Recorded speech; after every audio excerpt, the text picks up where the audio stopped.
and Orkney, 1 or 2 into the north of the mainland of Scotland. Otherwise, blue skies for Scotland.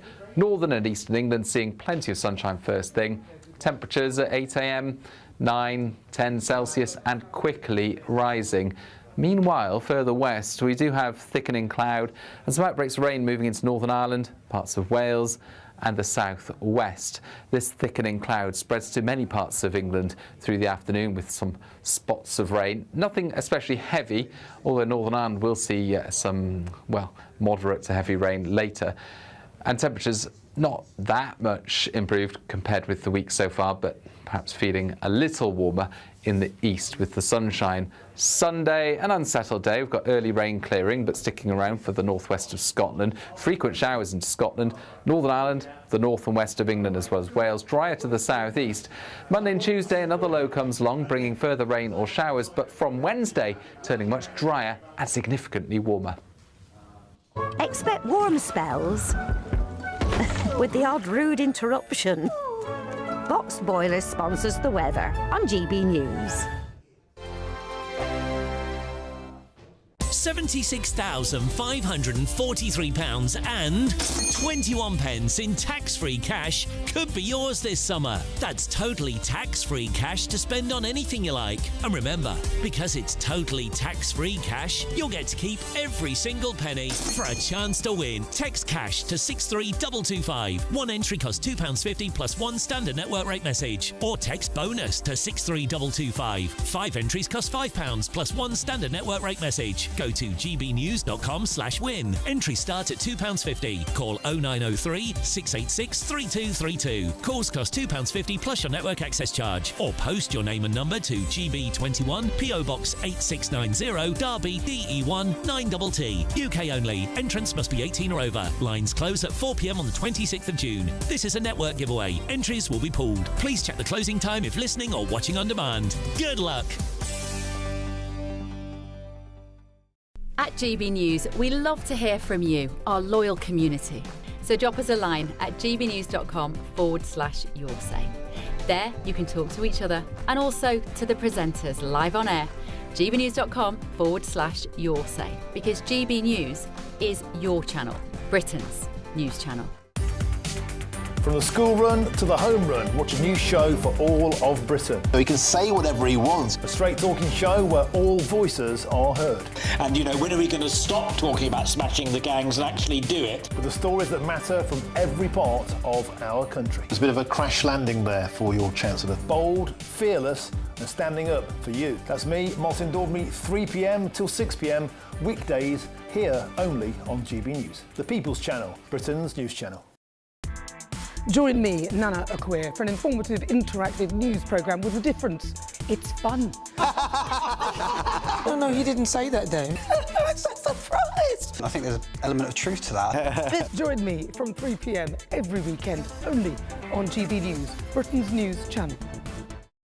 Hi, I'm Michelle Dewberry, and my show is your opportunity to cut through all the noise and dive in headfirst to some robust debates. Ideas clash. Situation, no, because the failure is... You're deliberately avoiding my point. Nothing's held back. And if you think this is the end of it, wait for more. And we do not shy away from the difficult stuff. Sometimes I want to shake people and say, if only you understood. So join me on Jubes & Co. weeknights at 6 p.m, only on GB News, Britain's news channel.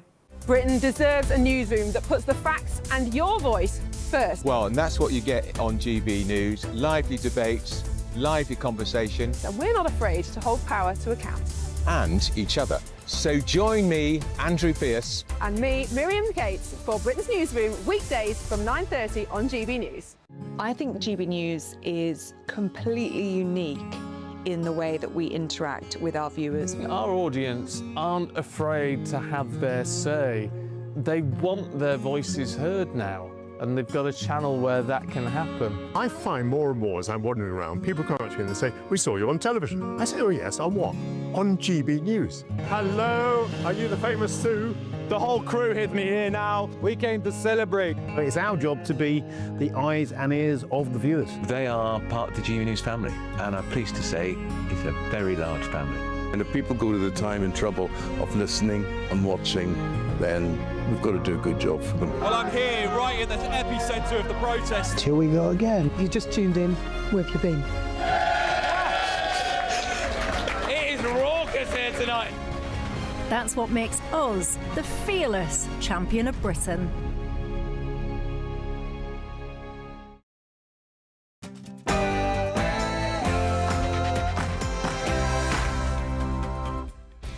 Good morning, Britain. Good evening, America. Hello, wherever you're watching from around the world. We are live from London. This is GB News with the story shaping Britain and the United States. Double whammy, President Trump piles on the pressure to the Prime Minister and reveals the two major issues that may make it tough for him to survive. Do you think Starmer's going to survive as Prime Minister? The tough thing, unless he can straighten out immigration where he's weak, and if he doesn't start drilling, stop with the windmills all over the place and are causing havoc. Unusual understatement from the President. Well, he's in the running. Greater Manchester Mayor Andy Burnham will be allowed to stand as a candidate in the upcoming by-election, but will he be able to succeed with a Downing Street takeover? I'm absolutely sure select someone who has the best chance and who will ultimately defeat Andy Burnham. A fight for the soul of Britain. Sir Keir Starmer sparks outrage as he declares today's Unite the Kingdom rally unpatriotic and divisive. But has he just picked the wrong fight? Organisers, including convicted thugs and racists, are peddling hatred and division. Superpower standoff. China's President Xi warns Donald Trump that any mishandling of Taiwan could lead to an extremely dangerous situation as he seeks America's backing.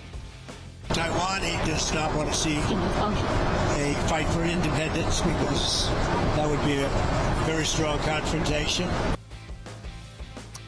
I'm Will Kingston and this is The Late Show Live.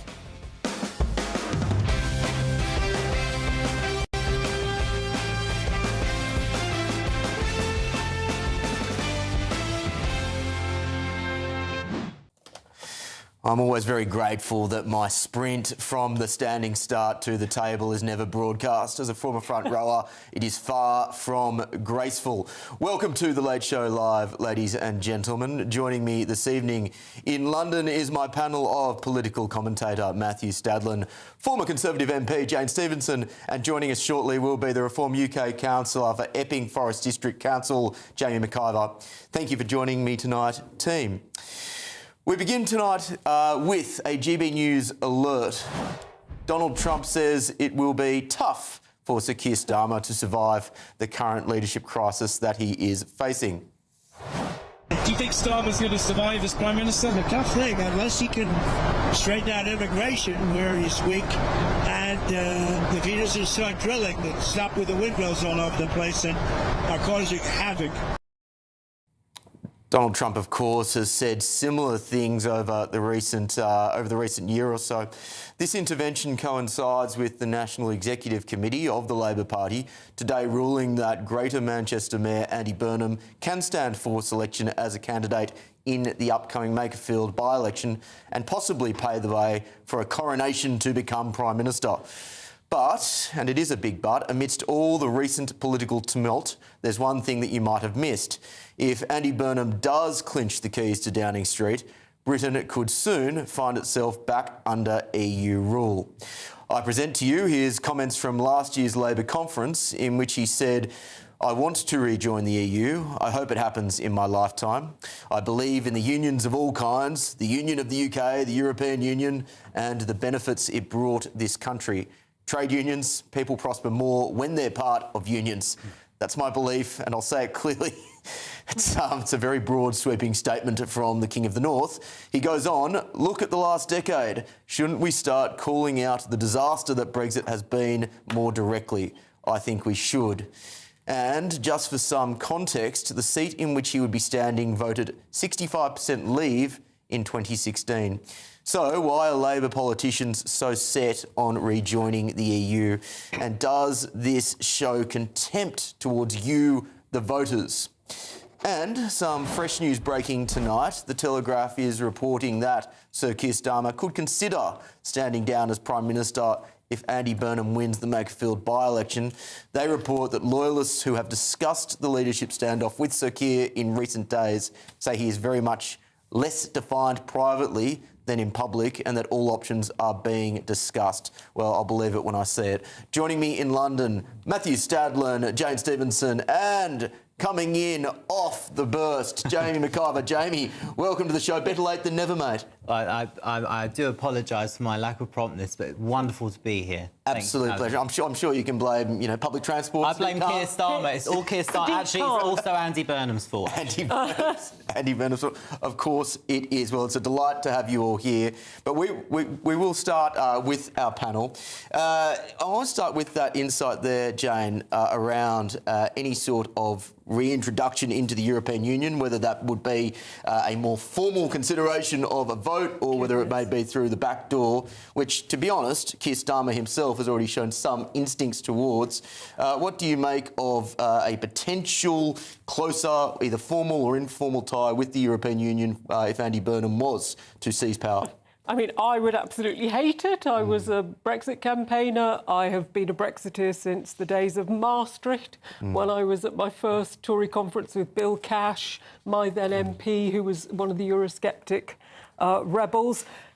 I think that's Reform's leaflet written, really, isn't it? There's no mandate, but if Makersfield voted 65% leave, then there's a fairly easy job for Reform to go in and sweep up. This is why a lot of those old Labour voters, my old seat was 72% leave. There's a big working class white population who voted for Brexit, who didn't ever see it implemented as they would have wanted. And now Andy Burnham, there is really no mandate. I mean, I'm already furious about Keir Starmer, who I keep talking about his mothership in Brussels. It is the only thing Keir Starmer actually believes in as a political principle. So I'm slightly terrified about what's going to happen. And if there is a Brexit fight to be had, I will get back into the thick of it. Matthew, we had a slightly nerdy debate around mandates on a show about a week or so ago, and whether or not the mandate is with the leader or it's with the party or a combination of both. You were saying that the chances of Starmer maintaining that mandate and staying on were underpriced. How are you feeling now? That's a pause that says it all, but please go on. No, I'm amazed about what has happened this week, and I do think it's been a shambles by Labour, or by some Labour MPs, by rebels. I think it's been deeply irresponsible. I think that the mandate is for the Labour Party to govern for 4 or 5 years.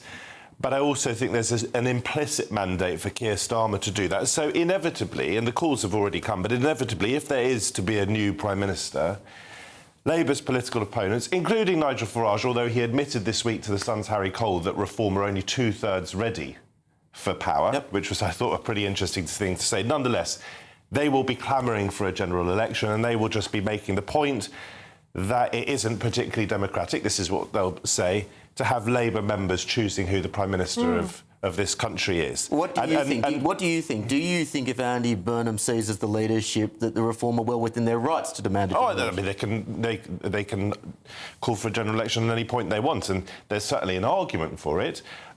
It's not literally the case that Labour would have to have a general election because the mandate is with the party rather than with the leader. We don't directly elect our Prime Ministers. But, of course, what matters is what the public think. And if you look back to 2007, when Gordon Brown was Prime Minister and he essentially inherited the Prime Ministership from Tony Blair, there was no general election. It was thought that he was thinking of going to the country. George Osborne, who was Chancellor at the time, then started talking about inheritance tax, and Gordon Brown was thought to have chickened out. Now, that set the narrative. So if you look as though you're afraid of the British voter, that is a very bad look indeed. And if the next Prime Minister, if there is one in the coming months, essentially is seen to chicken out of a general election, that will be a very serious situation going into a general election when it eventually comes in 2 or 3 years' time. Senior Labour figures did call for a general election when Liz Truss or Rishi Sunak took power. So, you know, that is what they asked for. And everyone in has a 22. digital footprint these days. Yes, You could already, exactly. 2022, Andy Burnham, this so-called king of the North, Manchester, by the way, is not the North, it's an area of the North. He called in 2022, during the Tory election contest between Liz Truss and Rishi Sunak, for a general election. And that tweet will just be plastered everywhere. Yeah, Jamie, I just want to move the conversation on to Donald Trump's 2 key points, where he said, A, you should have focused more on immigration and got that right. I assume he's talking both legal and illegal. And B, you should have got your energy policy right, particularly North Sea oil drilling. Is he right there? Well, of course, he's totally right there. And we all know that Keir Starmer pretended to care about immigration to win the election. It was an immigration election, and that became very, very clear. Immigration and the cost of living, and he's failed on both, but the solutions are there, and I think that's why the British people feel so frustrated. But also, the idea that rejoining the EU... I just want to put a pin in that just for the moment, because I want to go to Matthew on immigration and energy. Now, whether you like Donald Trump or not, and I know where you stand on him, he has in the past had an instinct to be able to say these are the base things that really matter to the electorate. Now, surely he is right in saying that on those 2 key issues, which the British people do really care about, Starmer has failed. What? Just on Donald Trump's instincts, his instincts on Iran, whether you think they're right or wrong, and whether you think they're necessary or not to stop Iran getting a nuclear weapon, they have led to petrol prices at our pumps going up by 25-30p, which is unbelievably painful for the sort of working class people and middle class people that we've been talking about. And if you look at America as well, their prices have been going up as well. So he's got some real issues. The Republican Party got real issues in the midterms. On the question of immigration has crashed since Labour came to power. The Tories, and James Cleverly in particular, will take some credit for that, but numbers have gone down very significantly, net migration numbers. And on the issue of the boats, we know it's the government's policy to stop the boats. On legal, before we go to illegal, on legal, many people would say that I think about the total numbers are give or take about 800,000 who are coming in and about 600,000 who are going out. And so it's about 200,000 net overall. So what you're seeing is a huge amount of people, often skilled migrants who are leaving, going to Dubai, taking those tax revenues with them, and a lot of low-skilled migrants are coming in. Now, the net figure may be down compared to the heights of 2022 and 2023, but they would argue that is driven in large part as a result of very skilled people leaving this country. Well, they can argue that. I'd have to see the figures of exactly who is leaving amongst these hundreds of thousands of people who are leaving. But the way we've tended to measure migration in this country has been net migration. And on those terms, Labour, in the eyes of the electorate, if the electorate do want to reduce immigration, I think immigration did go too high in recent years under the Tories, then Labour have been succeeding. Jane, do you give Keir Starmer credit on a lower overall net migration figure? Not really, because a lot of the measures were things that the Conservatives brought in, lots of loopholes that were closing about dependents for students and things. So it does take time for those to filter through. But I do remember Labour in opposition, they objected to everything. They objected to a minimum income for migrants. All of any attempt to get immigration down was fiercely resisted. But I think there are talented young Brits leaving for places like Dubai, leaving for places like Australia, and... I don't think they're leaving for Dubai anymore, are they? The problem is... Not after the Iran war, not after Trump's Iran war. The biggest problem we've got here is you've got a huge parliamentary majority, but those Labour MPs don't want to stop immigration, whether it be legal or illegal. They don't see it as a problem. What do you mean stop immigration? Illegal immigration, do you think we can survive with no immigration at all? Do you know what? We've got an ageing population. One at a time. I actually think we can, and I think it's a very, very, very weak position to take as a country that we can't survive unless we have immigration. Now, I'm not suggesting for a second immigration hasn't, in certain sectors, advanced our economy. I'm not suggesting that for a second, but let's be real for a minute. The idea that this country can't survive by upskilling its own people is a very weak position, and that is is why so many young people are on a lifetime of benefits, not a lifetime with a career. And that is why so many young people are giving up, because they're hearing politicians say, our lot can't do it, we need to import the rest of the world to do certain jobs. It's not just about upskilling, though, is it? It's about doing the sorts of jobs that you wouldn't be prepared to do, presumably, and many millions of Brits, unfortunately, aren't prepared to do. We should be unbelievably grateful to the immigrants who have come to this country to do those sorts of jobs. I would potentially suggest if you take welfare away from those people, they may be more willing to do those jobs, which at the moment, compared to sitting on the couch, they are unwilling to do. But Absolutely. To get the thoughts on that more specifically, I'm keen and excited to welcome onto the show broadcaster and journalist Emma Wolfe. Emma, delightful to see you again.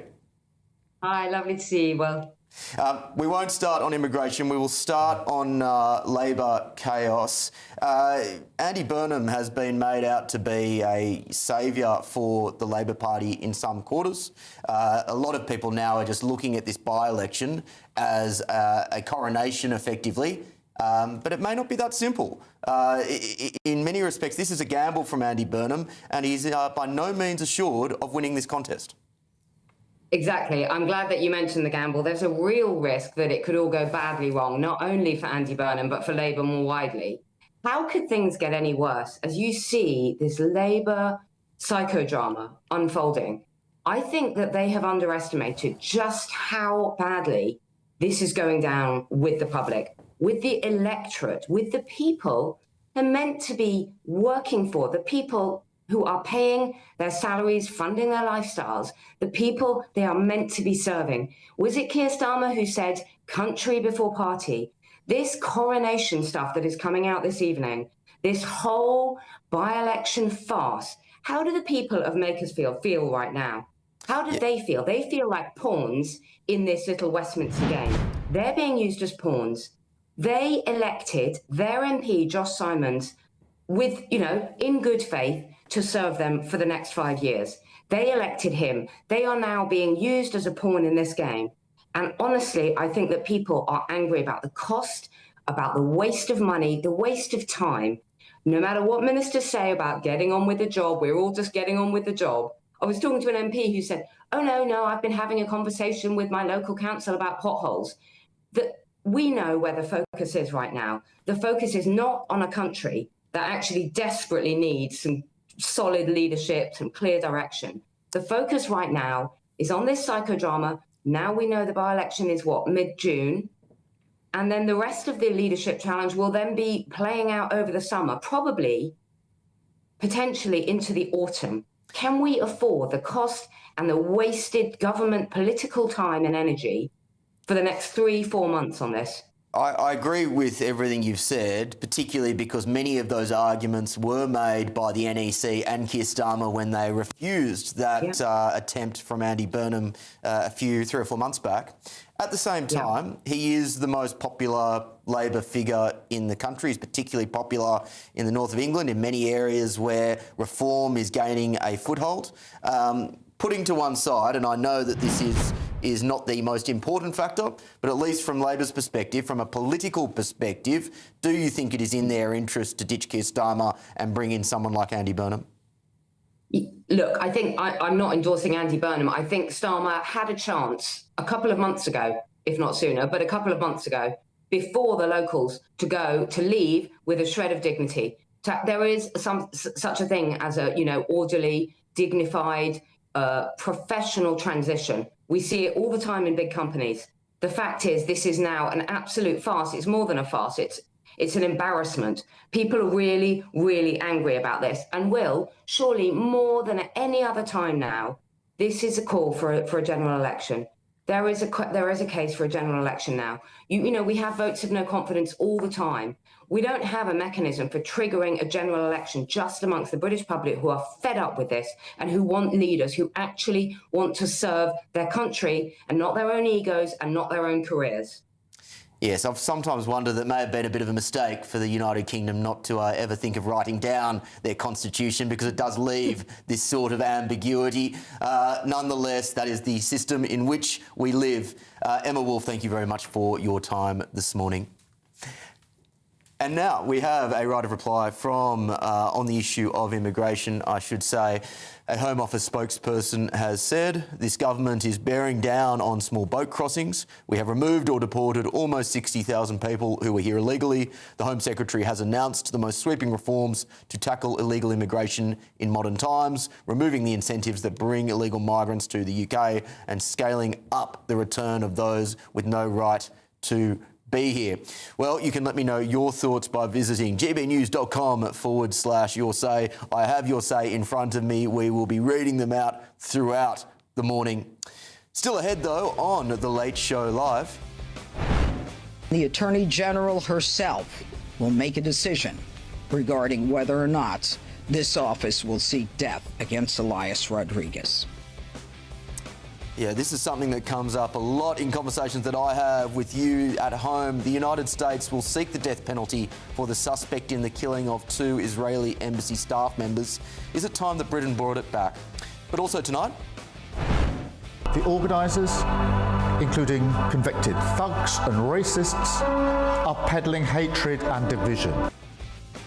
There's very ominous background music there. Is Sir Keir Starmer right to label today's Unite the Kingdom rally unpatriotic and divisive, or is he just completely tone deaf? You may sense my answer to that question, but you'll have to wait till after the break to hear it. This is The Late Show Live, only on GB News.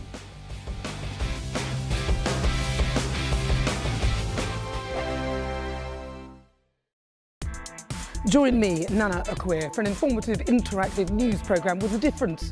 It's fun. No, you didn't say that, though. I'm so surprised. I think there's an element of truth to that. Join me from 3 p.m. every weekend, only on GB News, Britain's news channel. Hi, I'm Michelle Dewberry, and my show is your opportunity to cut through all the noise and dive in headfirst to some robust debates. Ideas clash. Situation, No, Because the failure is... You're deliberately avoiding my point. Nothing's held back. And if you think this is the end of it, wait for more. And we do not shy away from the difficult stuff. Sometimes I want to shake people and say, if only you understood. So join me on Jubes & Co. weeknights at 6 p.m, only on GB News, Britain's news channel. From court mornings to warm family brunches, from football to tennis, in the car, in the kitchen. GB News Breakfast is there with the stories you need and the conversations that matter. Anyway, let's talk business. Well, it has been a historic night in British politics. It's astonishing, isn't it? We're here again to start your day just right. GB News Breakfast. Every morning from 6 a.m. Only on GB News. Britain's news channel. Westminster, the ultimate clique. And you're fighting like rats in a sack. But here on the Camilla Tominey Show, we ask the questions the establishment media is too scared to ask. OK, let me ask you a straight question, because I know you're a straight-talking politician. Whether it's net zero, illegal immigration or law and order, nothing is off limits. You had the power then. Yeah, as I and say, now you've lost it. That's the Camilla Tominey Show, a politics show that's fearless. But no, let me finish my question if you don't mind, because it is my show. Sundays at 9:30, only on GB News, the People's Channel, Britain's news channel. From the school run to the home run, watch a new show for all of Britain. So he can say whatever he wants. A straight talking show where all voices are heard. And, you know, when are we going to stop talking about smashing the gangs and actually do it? With the stories that matter from every part of our country. There's a bit of a crash landing there for your Chancellor. Bold, fearless and standing up for you. That's me, Martin Daubney, 3 p.m. till 6 p.m, weekdays, here only on GB News. The People's Channel, Britain's news channel. Westminster's full of talk, but out here, it's the real world. Am I allowed to talk now? No, that's it. This is where it matters, real people and real lives. That's what politics is all about. In fact, has Trump made a good start? No. Straight answers, no spin, and just a couple of pints. How many fingers have I got up? About 10. So join me for Lee Anderson's Real World every Friday at 7 p.m, only on GB News. The People's Channel, Britain's news channel.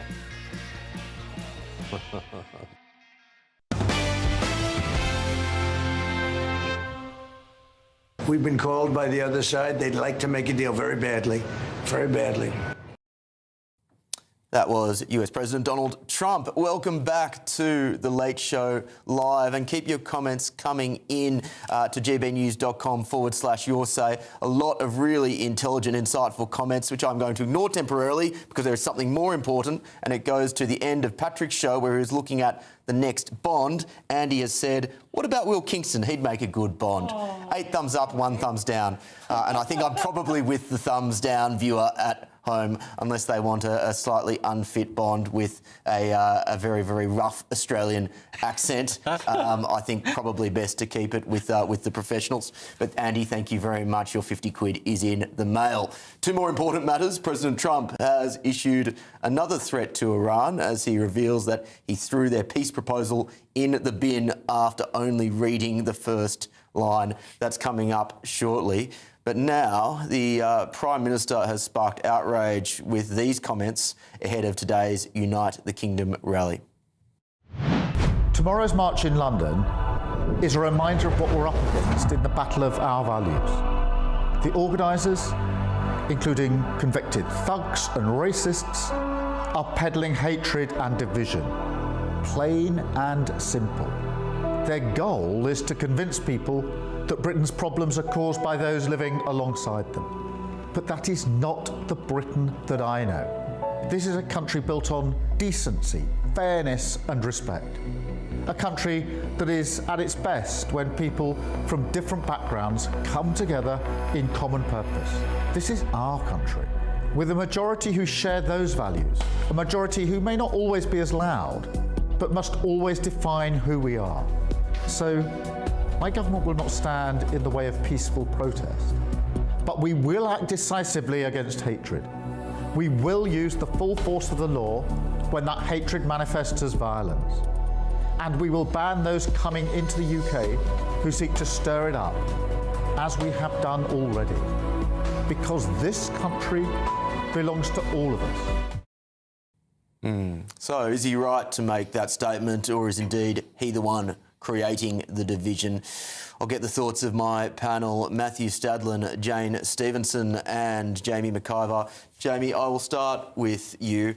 What really frustrates me about these comments is we saw marches every weekend for years now from Palestinian activists, many of whom would have criminal records, many of whom were clear and open supporters of Hamas, where there were hundreds, if not thousands, of arrests made over that cumulative period. And yet you never saw that type of rhetoric from Keir Starmer in response to those protests. In contrast to that, there's been one Unite the Kingdom rally per year. This will be the second. I think there were 23 arrests last year from a total crowd of tens, if not hundreds of thousands of people. Does it annoy you as much as me that we get the far right label associated at us, at least indirectly, despite that level of apparent disregard for similar, if not worse, problems when it came to those Palestinian hate marches?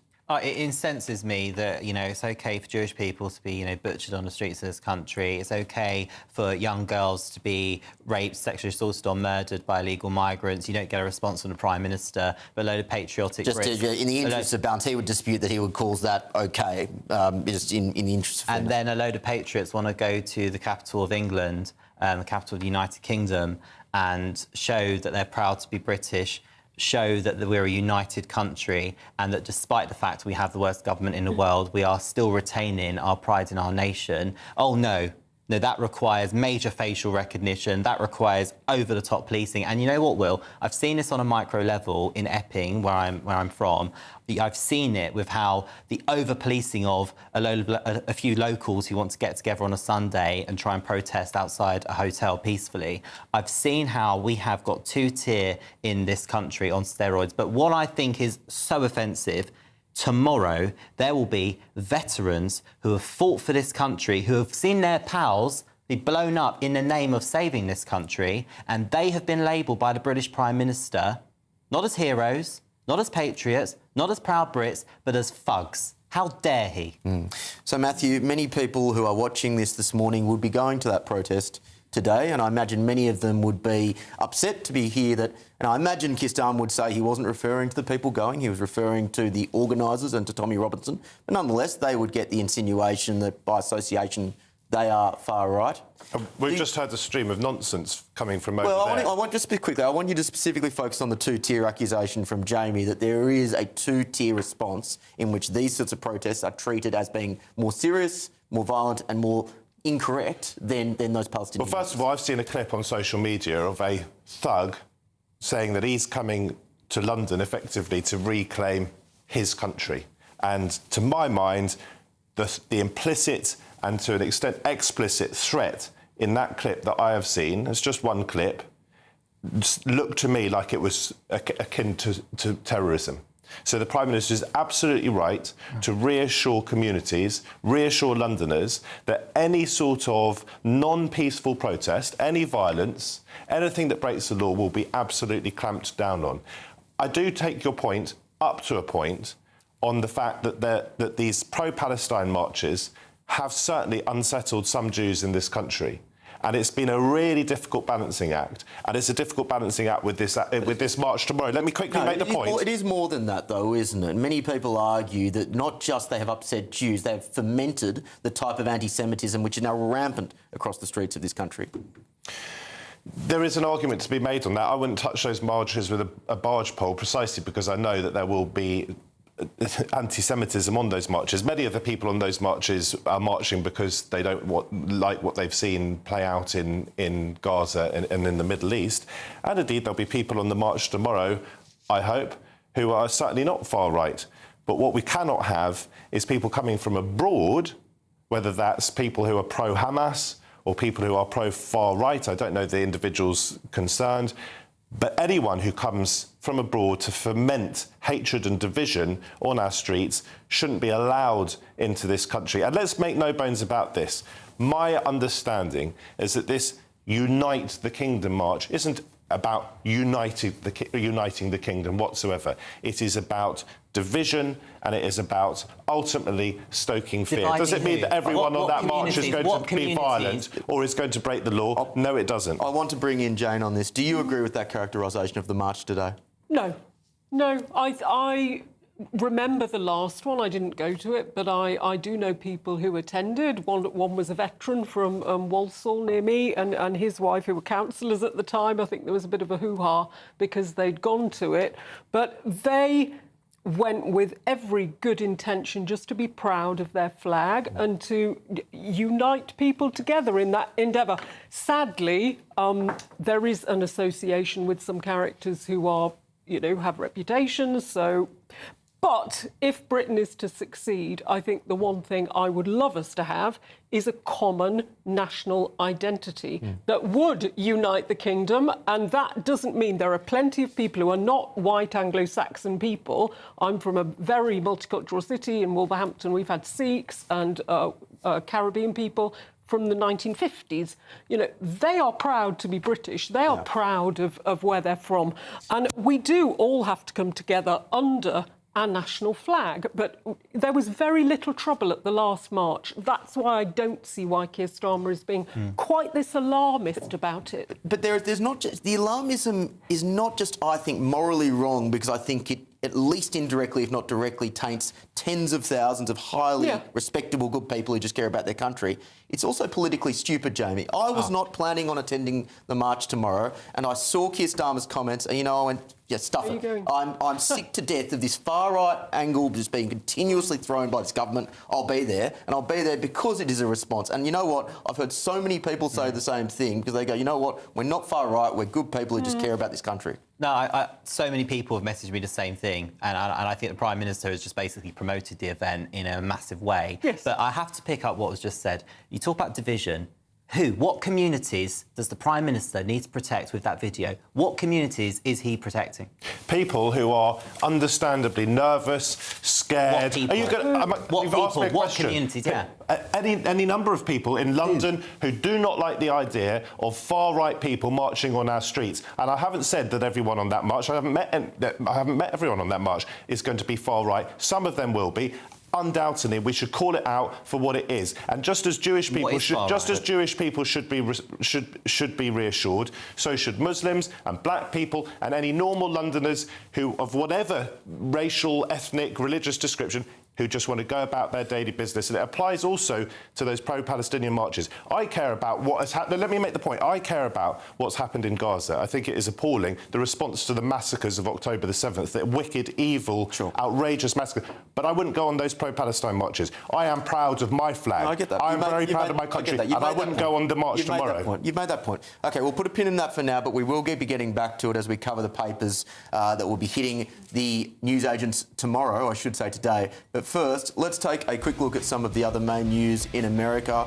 The Pentagon has cancelled plans to temporarily deploy 4,000 American troops to Poland. The decision comes just 2 weeks after the US withdrew 5,000 troops from Germany as part of a widening rift over the Iran war between President Trump and Europe. And former Hollywood film producer Harvey Weinstein's third rape retrial has ended in a mistrial after the jury failed to reach a unanimous verdict. The case centred on whether Weinstein raped former aspiring actor Jessica Mann in 2013 in a New York hotel. Harvey Weinstein has pleaded not guilty to the charges of rape in the third degree, and he has denied all allegations of non-consensual sex. And in some breaking news, a mass casualty event has been declared in Maine after a lumber mill exploded and burst into flames. At least 11 people have been injured, with one in a critical condition. Strength and love to those victims and their families. Elsewhere, an Iraqi national accused of plotting at least 18 terror attacks in Europe in retaliation for the war in Iran, including firebombing a bank in Amsterdam and stabbing Jewish men in London, has been arrested and charged with supporting Iran-backed terror organisations. A federal court in Manhattan has heard how Mohammed Bakir Sayed Dawood al-Saidi sought to attack a New York City synagogue last month when he provided an undercover law enforcement officer with photos and maps of Jewish centres in Los Angeles and Arizona that he planned to target.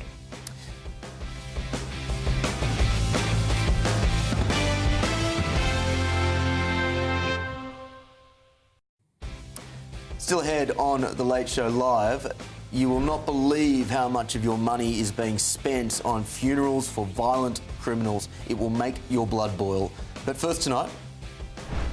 On Taiwan, he does not want to see a fight for independence because that would be a very strong confrontation. China's President Xi warns Donald Trump that any mishandling of Taiwan could lead to an extremely dangerous situation. On that, I entirely agree with him. This is The Late Show Live, only on GB News.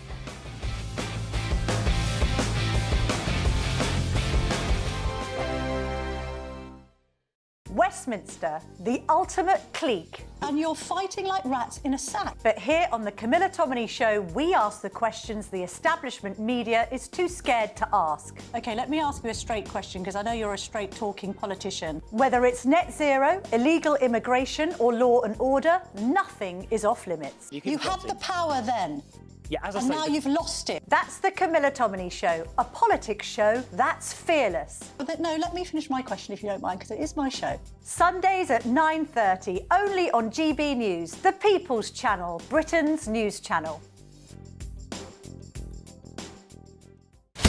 Breaking news, live updates, stories that matter. From the heart of the GB newsroom to every corner of Britain, with our team of dedicated journalists across the UK. GB News bulletins are there to deliver the latest news that matters to you. Bulletins on GB News, the People's Channel, Britain's news channel. Hi, I'm Michelle Dewberry, and my show is your opportunity to cut through all the noise and dive in headfirst to some robust debates. Ideas clash. Situation, No, isn't it? Because the failure is... You're deliberately avoiding my point. Nothing's held back. And if you think this is the end of it, wait for more. And we do not shy away from the difficult stuff. Sometimes I want to shake people and say, if only you understood. So join me on Jubes and Kerr weeknights at 6 p.m, only on GB News, Britain's news channel. Westminster's full of talk, but out here, it's the real world. Am I allowed to talk No, now? that's it. This is where it matters, real people and real lives. That's what politics is all about. The fact is Trump made a good start, no. Straight answers, no spin, and just a couple of pints. How many fingers have I got up? About 10. So join me for Lee Anderson's Real World every Friday at 7 p.m, only on GB News. The People's Channel, Britain's news channel. I've been in Westminster for a long time. But I know that though power may be here, its effect on people's lives is across the whole of the country. We may be where rules are made, but it's where they're implemented that matters. Join me, Jacob Rees-Mogg, for forthright and frank discussion on where Britain has come from, where it's going, and where it will end up. That's State of the Nation, Monday to Thursday, 8 to 9 o'clock. Vox Populi, Vox Dei. From the school run to the home run, watch a new show for all of Britain. He can say whatever he wants. A straight talking show where all voices are heard. And, you know, when are we going to stop talking about smashing the gangs and actually do it? With the stories that matter from every part of our country. There's a bit of a crash landing there for your Chancellor. Bold, fearless and standing up for you. That's me, Martin Daubney, 3 p.m. till 6 p.m. weekdays here only on GB News. The People's Channel, Britain's news channel. President Trump, who has adopted one of my policies, which was the Rwanda proposal to remove illegal migrants from the United States to, guess where, to Rwanda. Welcome back to The Late Show Live, only on the People's Channel, GB News. That was former Home Secretary Priti Patel speaking to this show back in December, and it looks like Europe is pushing for the return of the Rwanda scheme. I'll reveal all that shortly. But first, Chinese President Xi Jinping rolled out the red carpet for Donald Trump, giving the US President a lavish ceremonial farewell as their two-day summit in Beijing came to an end. Speaking to journalists aboard Air Force One, a little earlier, President Trump revealed that he and Xi discussed US arms sales to Taiwan in great detail, prompting a stark warning from the Chinese leader that any mishandling of Taiwan could trigger an extremely dangerous situation. Mr. President Xi said there was a risk of conflict with the US over Taiwan. No, I don't think so. I think we're going to be, I think we'll be fine. He doesn't want to see a war on Taiwan. He feels very strongly. I made no commitment either way. We'll see what happens. What about the arms sales to Taiwan? I'll make a determination over the next early show. Joining us from our Washington DC studio to help break down this recent trip is geopolitical expert Kate Jones. Kate, lovely to see you again. The US lovely to see you. The US for some time, or their formal position for many years now, has been strategic ambiguity, which basically means that the US will not formally take a position on whether or not they would defend Taiwan if the Chinese were to attempt to retake the island. Now, many people would read the comments of Donald Trump and say that is just a continuation of the strategic ambiguity policy. Is there anything new or surprising in the approach that Donald Trump is taking on Taiwan? No, I don't think so. At this stage, it does look very much like strategic ambiguity or even status quo. You know, we'll see what happens with this decision on the arms deal to Taiwan, about $14 billion in arms, including javelins and HIMARS. That deal, though, has a lot of bipartisan support in Congress, and even while the president might hold it up or have a delay, perhaps the delay will only be so long. So I think both leaders understand that Taiwan is going to be the most critical decision maker in their relationship, and they both have a lot of economic leverage over one another. And so Taiwan will just sit there as it has for some time.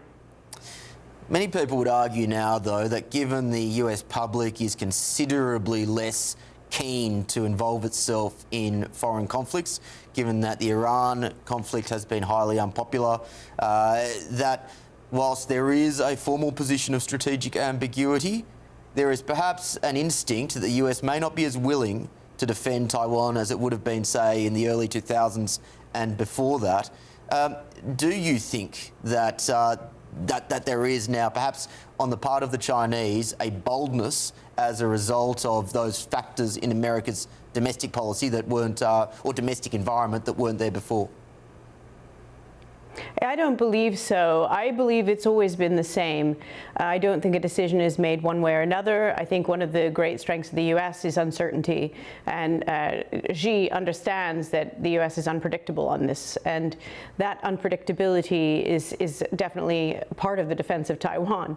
At some point, these will certainly come to a head, but right now there's so much leverage between the two countries, between the desire for chips, the security implications with Iran, the economic woes that China is experiencing as a result of Iranian oil being cut off. We do see as well, perhaps some resolution will come in time. China's kind of shifted sides to Trump on Iran and even suggested possibly helping with the Iranian conflict.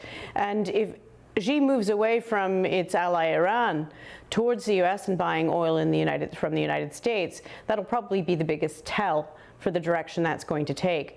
Really rough days for Iran to have China abandon them like that. That's interesting. Taiwan, the dialogue around Taiwan has dominated the commentary on Trump's visit, in large part because we don't actually know a huge amount of detail on the what else was discussed. We know that Trump said that they talked about trade in great deal. We heard the usual rhetoric and how there's wonderful outcomes as a result of this dialogue. What else should we take away from this two-day visit? I think look at rare earth minerals. Those rare earth minerals are absolutely critical to US defense, even things like batteries. All of those heavy refinery that takes place in China is something to keep an eye on, and that's definitely strategic leverage against the United States that China has, but also any kind of concession on chips and is leverage on Iran and China's future for the AI. So they need the energy. Right now they're dealing with manufacturing issues. While they had that summit, China was suffering from production costs increasing substantially based on the oil stoppages. So there's kind of a critical point on both sides. They both have leverage over one another, and they have pretty much attempted to bring some conversation and dialogue and an understanding that they both have leverage over one another. Typically insightful. Kate Jones, geopolitical expert, thank you for joining us from Washington, DC. Thank you. Still ahead on The Late Show Live. We had a gimmick for a number of years called Rwanda. The thing about that Rwanda scheme is they had that in place for 2.5 years. It was a gimmick. This is an expensive gimmick. I can't help but notice that a very similar gimmick proved to be successful in Australia. Do you think they think it was a gimmick by any chance now? Well, Rwanda could soon be about to return. I'll tell you why shortly. This is The Late Show Live, only on the People's Channel, GBNews. Breaking news, live updates, stories that matter. From the heart of the GB newsroom to every corner of Britain. With our team of dedicated journalists across the UK. GB News bulletins are there to deliver the latest news that matters to you. Bulletins on GB News, the People's Channel, Britain's news channel. From cold mornings to warm family brunches. From football to tennis in the car. In the kitchen. GB News Breakfast is there. With the stories you need and the conversations that matter. Anyway, let's talk business. Well, it has been a historic night in British politics. It's astonishing, isn't it? We're here again.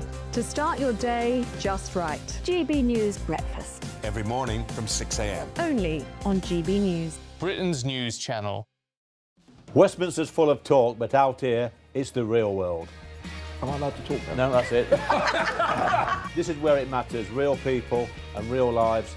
That's what politics is all about. In fact, has Trump made a good start? No. Straight answers, no spin, and just a couple of pints. How many fingers have I got up? About 10. So join me for Lee Anderson's Real World every Friday at 7 p.m. only on GB News. The People's Channel, Britain's news channel. At GB News, we love to hear from you, our loyal community. So drop us a line at gbnews.com/yoursay. There you can talk to each other and also to the presenters live on air. gbnews.com/yoursay, because GB News is your channel, Britain's news channel. Join me, Nana Akwe, for an informative, interactive news programme with a difference. It's fun. No, you didn't say that, Dave. I'm so surprised. I think there's an element of truth to that. Join me from 3 p.m. every weekend, only on GB News, Britain's news channel. You want to know what's really going on in the corridors of power? Labour don't know what to do with you half the time, and that makes you quite lethal in the chamber. Get behind the headlines with Chopper's Political Podcast. Join me, Christopher Hope, as I sit down with the great and the good of British politics. We'll see where this ruling takes us. These are the stories shaping our nation. Chopper's Political Podcast, available now on all platforms. Listen in and stay ahead. Hi, I'm Michelle Dewberry, and my show is your opportunity to cut through all the noise and dive in headfirst to some robust debates. Ideas clash. Situation, no, because the failure is you're deliberately avoiding my point. Nothing's held back. And if you think this is the end of it, wait for more. And we do not shy away from the difficult stuff. Sometimes I want to shake people and say, if only you understood. So join me on Dubes & Co. weeknights at 6 p.m, only on GB News, Britain's news channel.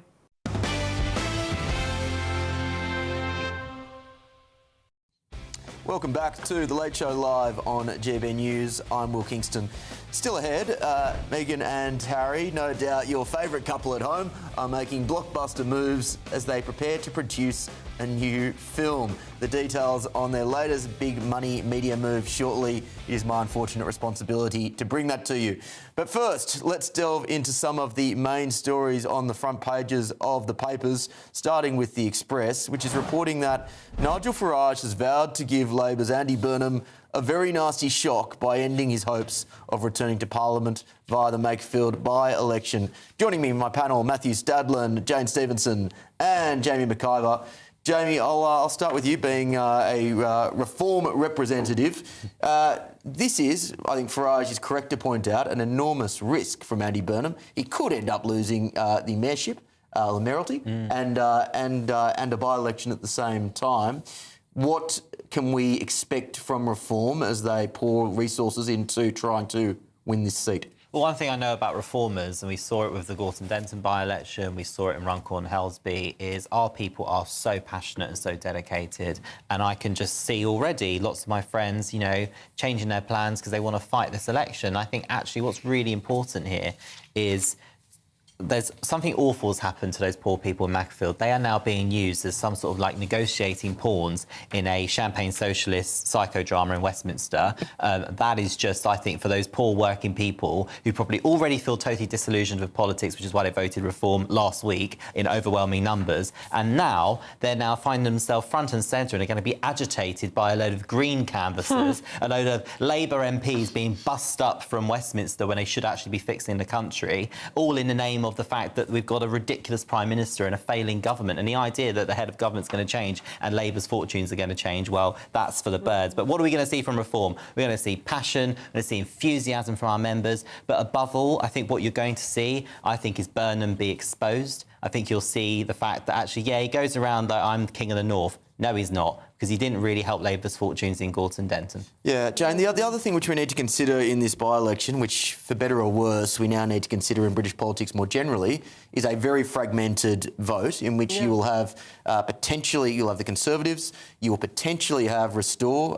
You haven't had Rupert Lowe confirm or deny whether or not he will stand a candidate in that by-election, but he's insinuated he may. And at the same time, you now have you have a Greens party that's arguably stronger than ever. Yeah. How does that fragmented landscape change how we should look at this? It's crazy. I think by-elections are so high-pressured, and this one is the highest pressure I can remember. You know, a normal by-election does not change the Prime Minister of the country, and that is the expectation.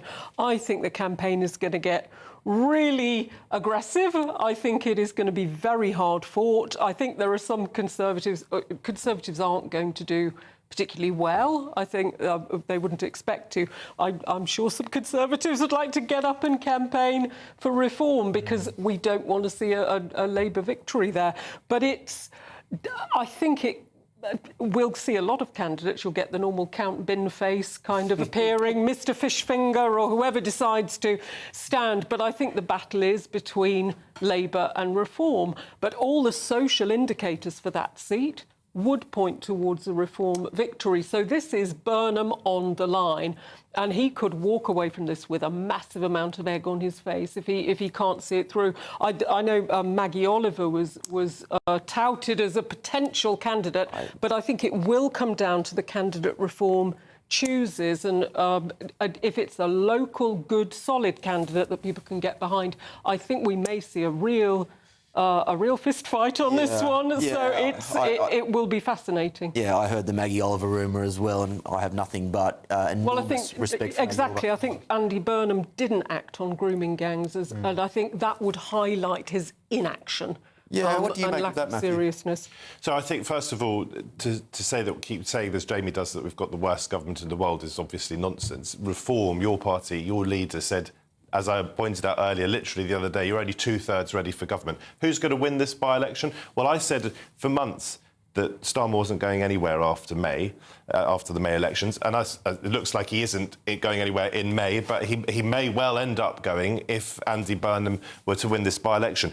Will Andy Burnham win the by-election?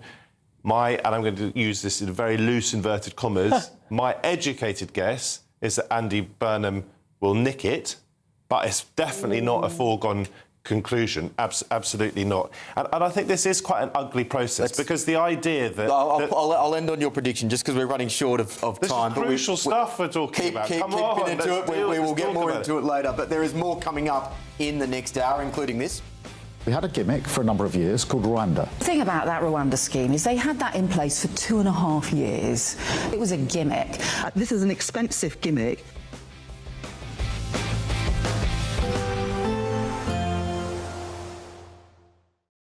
Today, clouds overhead, total zen within.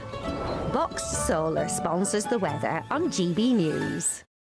Hello, welcome to your latest GB News weather update from the Met Office on this relatively chilly Saturday morning. Yes, it's quite a cool, cold start for many of us, but we do also have a good deal of sunshine, especially towards the east. Further west, it's a cloudier story, and we have rain across parts of Northern Ireland, the Republic of Ireland, and that's feeding into parts of Wales and southwest England through the morning as well. Further east, we're clinging on to that drier weather for longer, but it is going to turn cloudier here with limited brightness for some places. The best of the sunshine across eastern parts of Scotland. Temperatures in the east will be a little bit higher than recent days, but further west, under the cloud and the rain, they're going to be a bit suppressed. So still quite a cool feel to things, considering it is mid-May.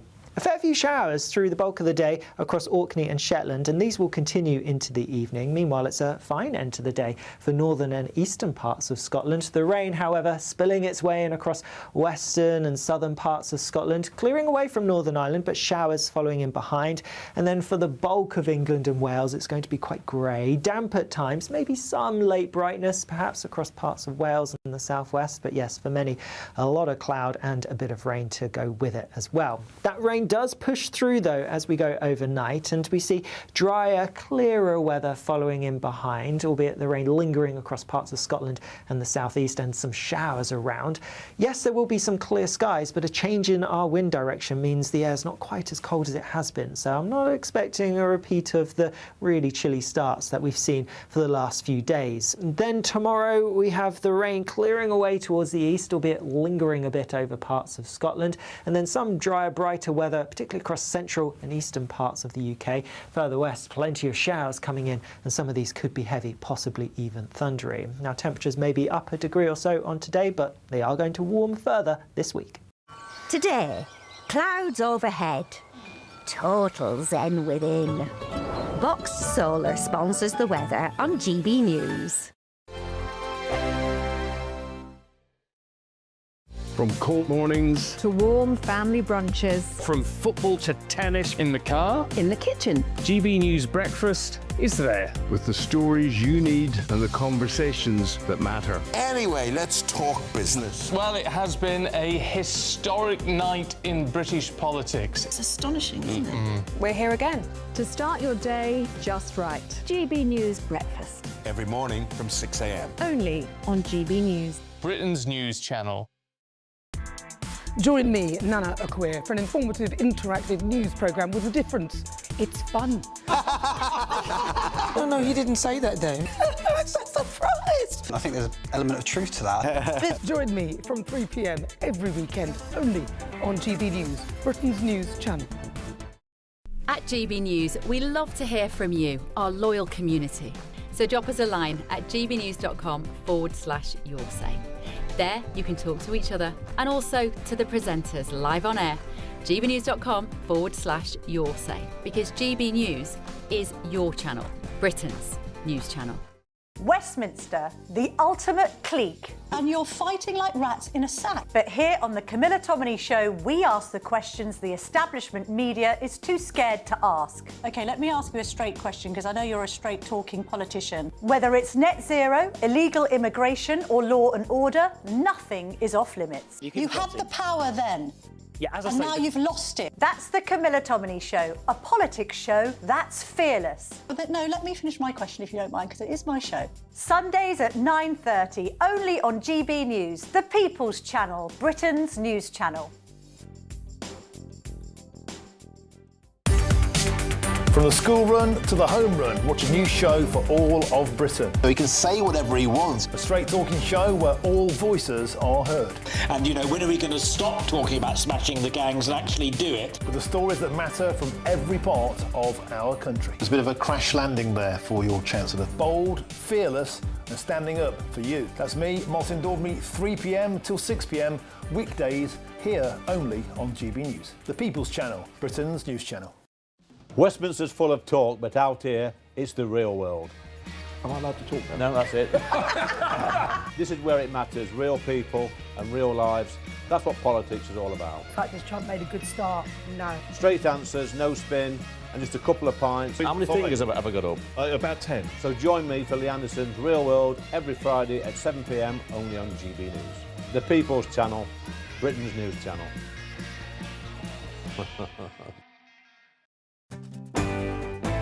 I'm Tom Harwood. This is GB News, Britain's news channel.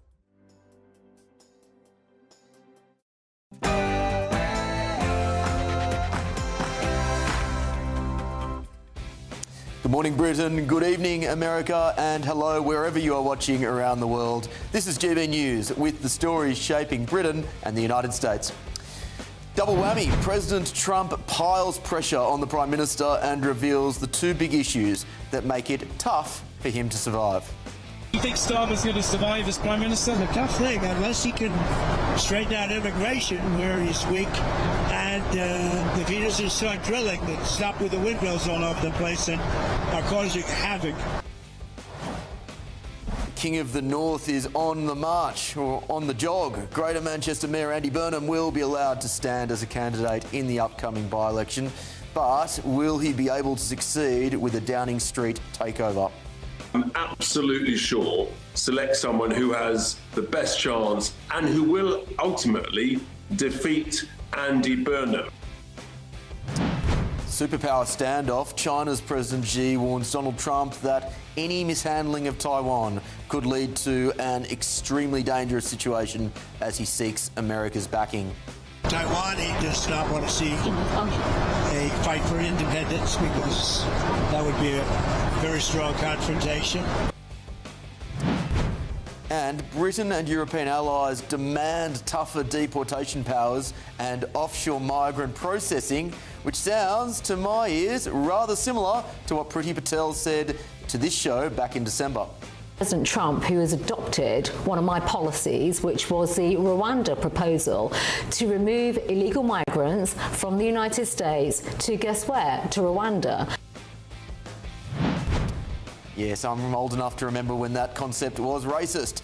Well, in other news, the Duke and Duchess of Netflix, Harry and Meghan, are set to create a new screenplay based on a memoir about the Afghanistan war. Spare us. Is that the right move, ladies and gentlemen? I'm Will Kingston, and this is The Late Show Live.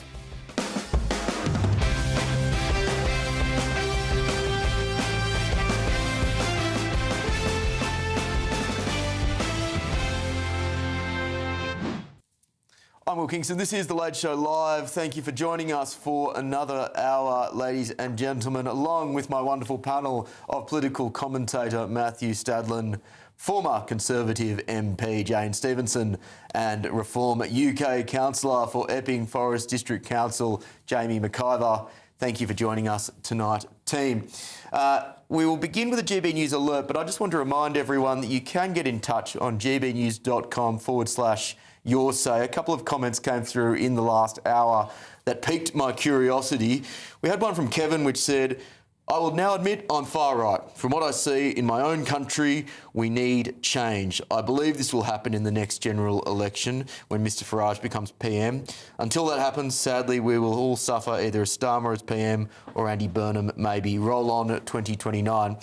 I think the kind of interesting thing from what Kevin has said there is I don't think he is saying he is far right in the sense that it used to mean, and that he is a fascist or he is a Nazi. I think he's saying that these words have lost all meaning, and when Keir Starmer makes the types of comments like he made in his video to The Nation yesterday, he is devaluing those terms and indirectly calling people like Kevin far right when they are decent, hard-working people who care about their country. Let me know what you think about that and on Keir Starmer's comments that he made on the Unite the Kingdom rally, which is coming up now later today. We begin, though, this hour with a GB News alert.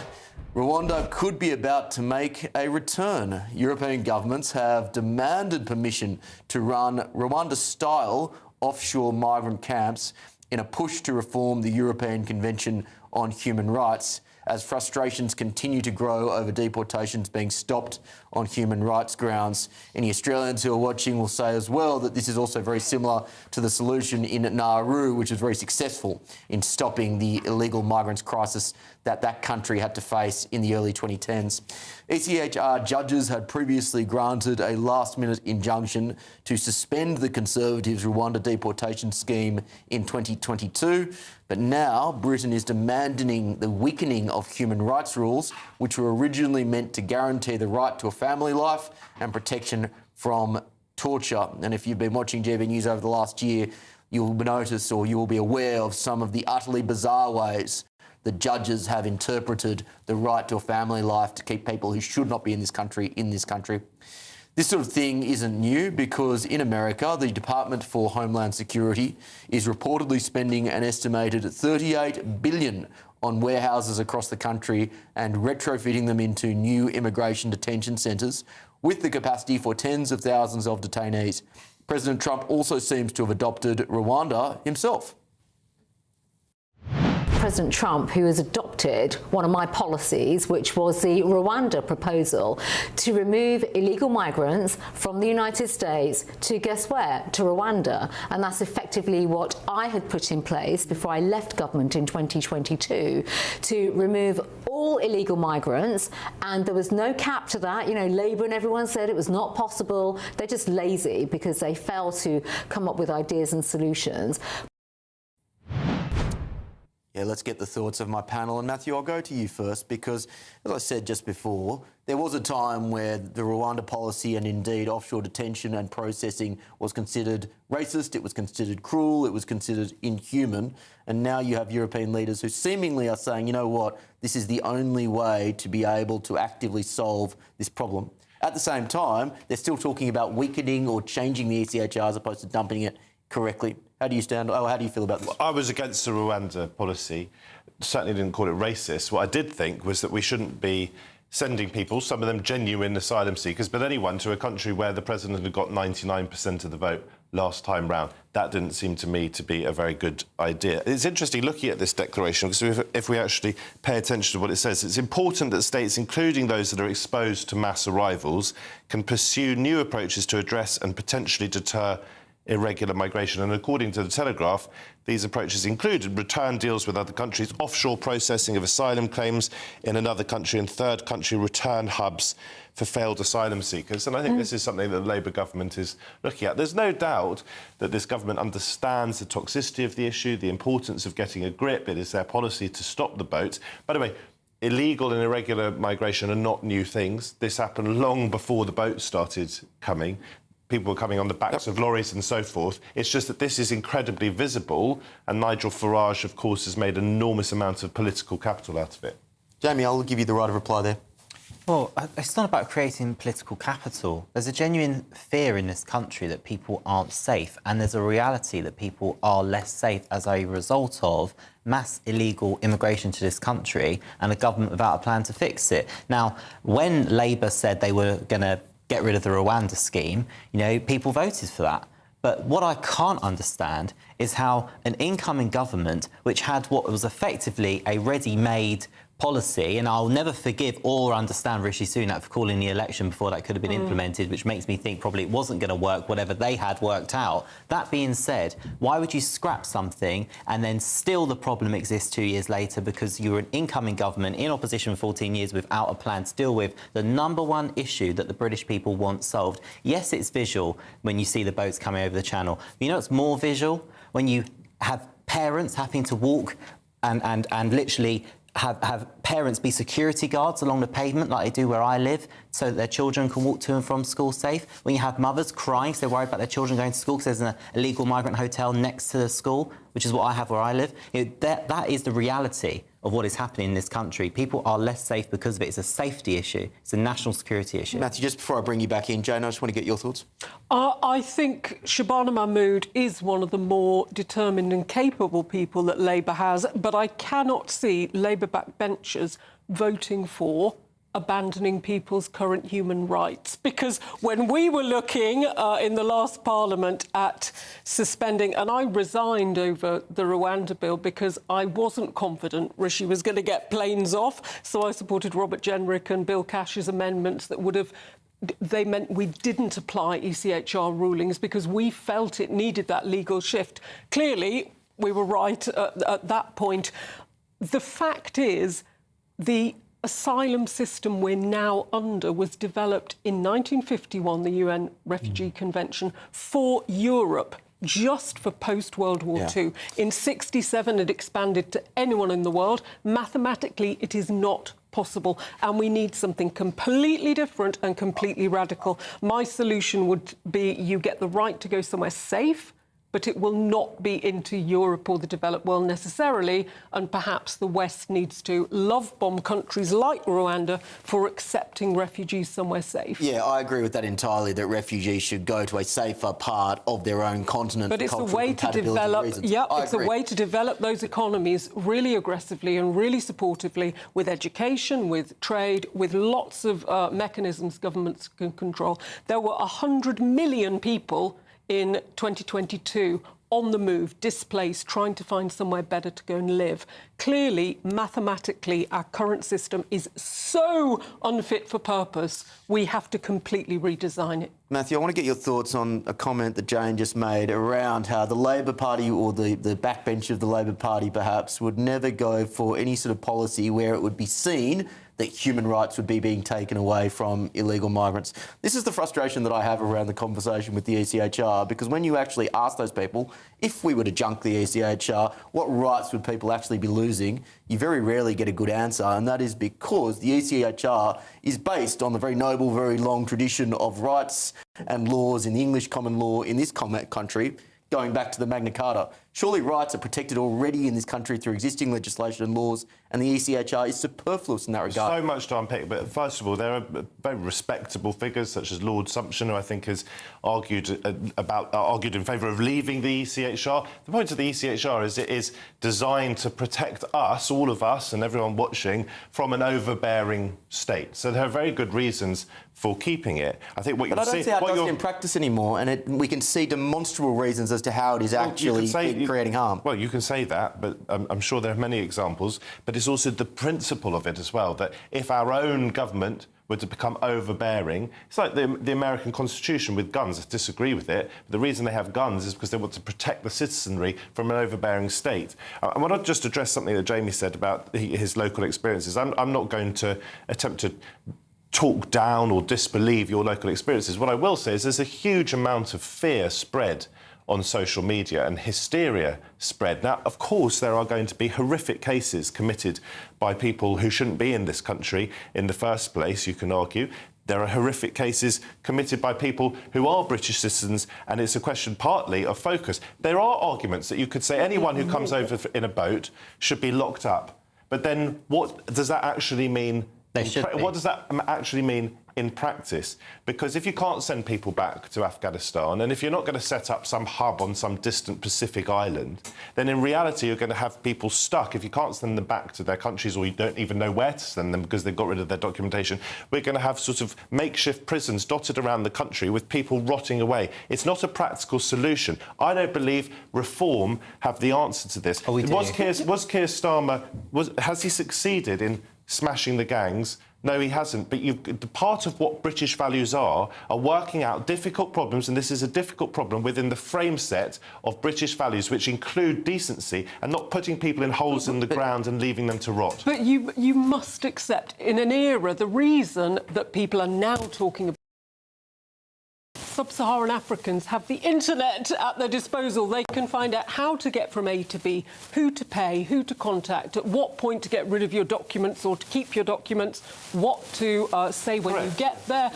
Do you accept there has to be a limit to the number of people who we can help? Of course there's a limit. Of course there's a limit. Many on the left I want the boats to stop. I've said for years that I want the boats to stop. A lot of the left are saying how you deal with that. And if you think that... Click your fingers. Pretend we've got Nigel Farage as Prime Minister tomorrow. He says he's not ready, but click your fingers. Say he's Prime Minister tomorrow. If you seriously think the boats are just going to stop coming, my very strong view is no. They will. I can tell you. If it doesn't pay to make the crossing, people will stop coming. Final word before we go down the line. Nigel Farage, Prime Minister, Zia Yusuf is Home Secretary. We will detain every single illegal migrant in places that vote Green, Lib Dem, them sort of areas that are welcoming all of this stuff. Then which is a great policy.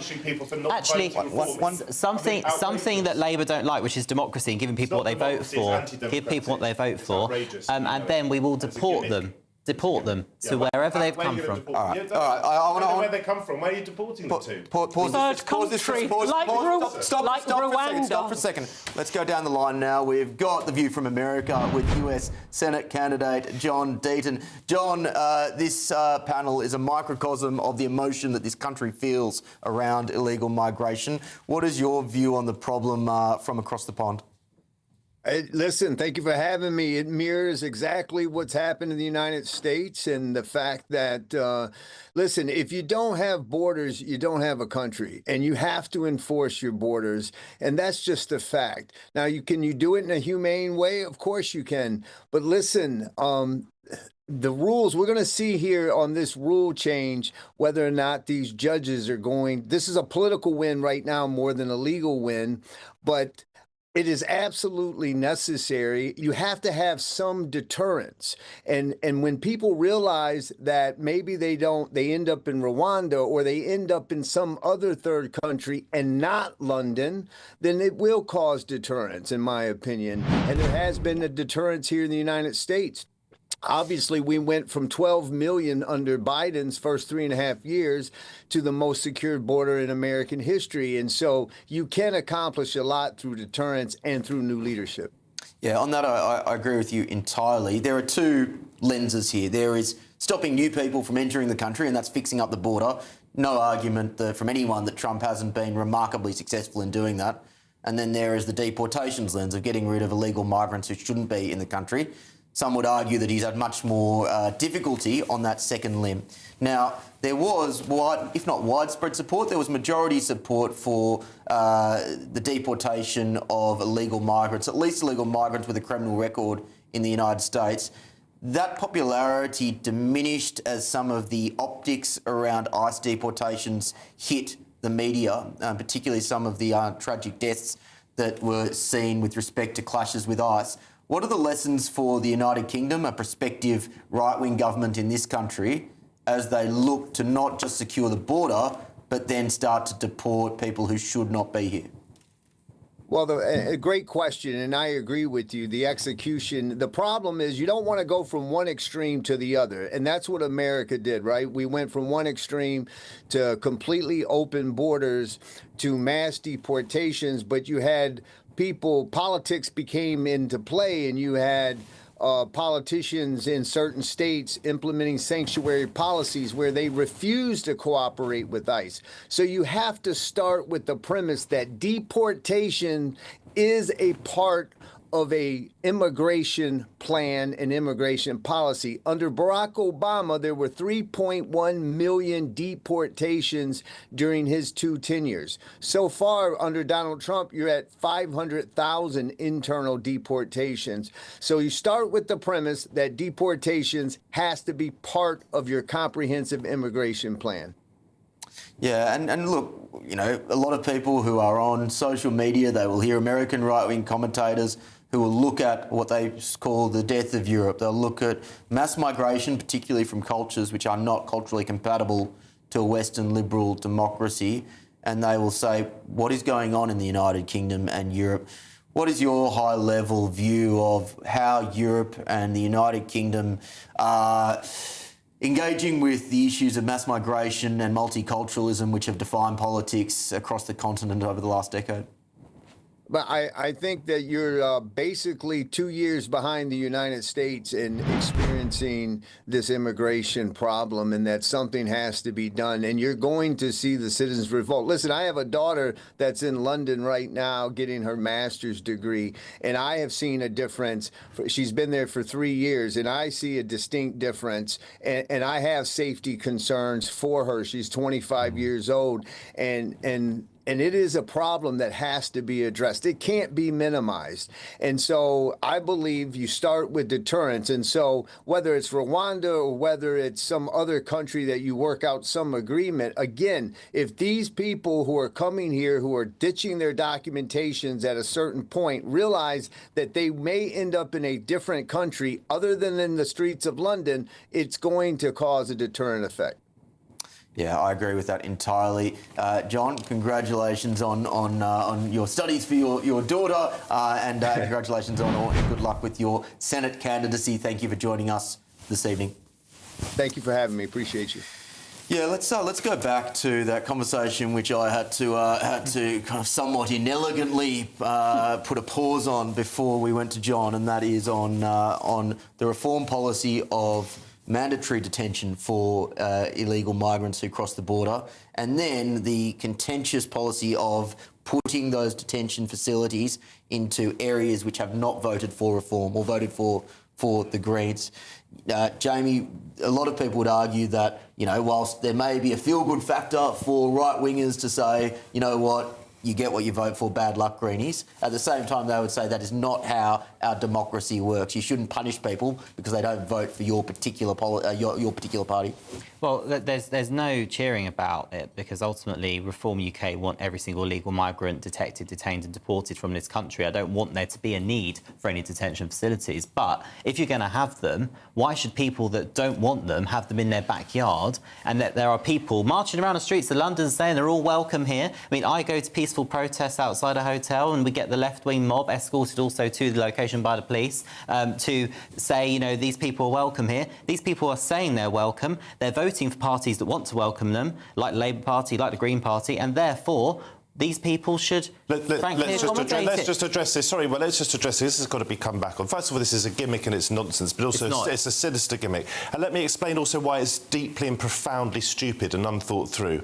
So imagine you have a constituency that votes, say, 40% Reform and 45% Labour or 45% Green.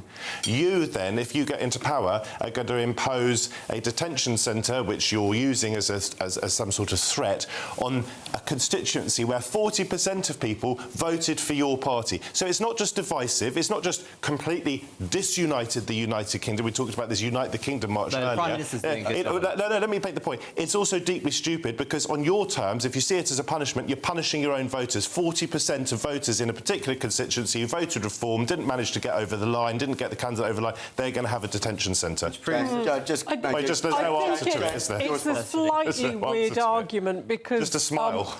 The impact on the Green constituency would be minimal because they're going to be detained, so it won't be the same as now anyway. The communities like the one Jamie is representing, they do have an impact because you have got undocumented people allowed to wander around freely, and I do have a big issue with that it's clearly madness. We don't know who these people are. It's not safe. We have had too many incidents. So you're supportive of the policy? I'm supportive of detaining people who come here illegally because it is a safety issue, and I think it has to be a deterrent as well. You have to deter people. The boats will keep coming as long as it pays. On where they are specifically I don't think it really matters where they're located, apart from Gary Lineker's back garden I'd vote for, but... That is the point. We don't have time at the moment. But they would be detained, so it's not like it's an impact on a Green constituency. Yeah, I think that's they're reasonable. in a secure accommodation. On the issue of immigration, a Home Office spokesperson has said this government is bearing down on small boat crossings. We have removed or deported almost 60,000 people who were here illegally. The Home Secretary has announced the most sweeping reforms to tackle illegal immigration in modern times, removing the incentives that bring illegal migrants to the UK and scaling up the return of those with no right to be here. Still ahead on The Late Show Live.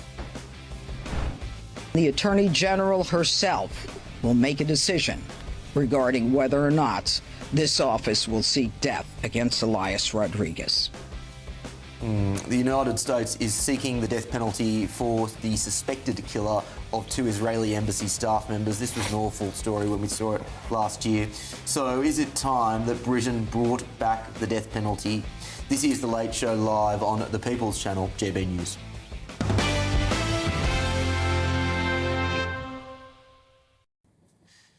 Well, this is a story that absolutely made my blood boil when I first read it. Funerals for some of Britain's most dangerous criminals are costing taxpayers record fees, according to new Ministry of Justice figures. Public spending has doubled in just 4 years, with 6 of England's toughest jails spending a staggering £54,000 in the last year alone. Under current prison service rules, governors can contribute up to £3,000 towards the funeral of any inmate who dies behind bars, regardless of the crimes they committed. The policy came under intense scrutiny earlier this year after it emerged child killer Ian Huntley, jailed for the murders of Holly Wells and Jessica Chapman, was entitled to taxpayer-funded funeral support.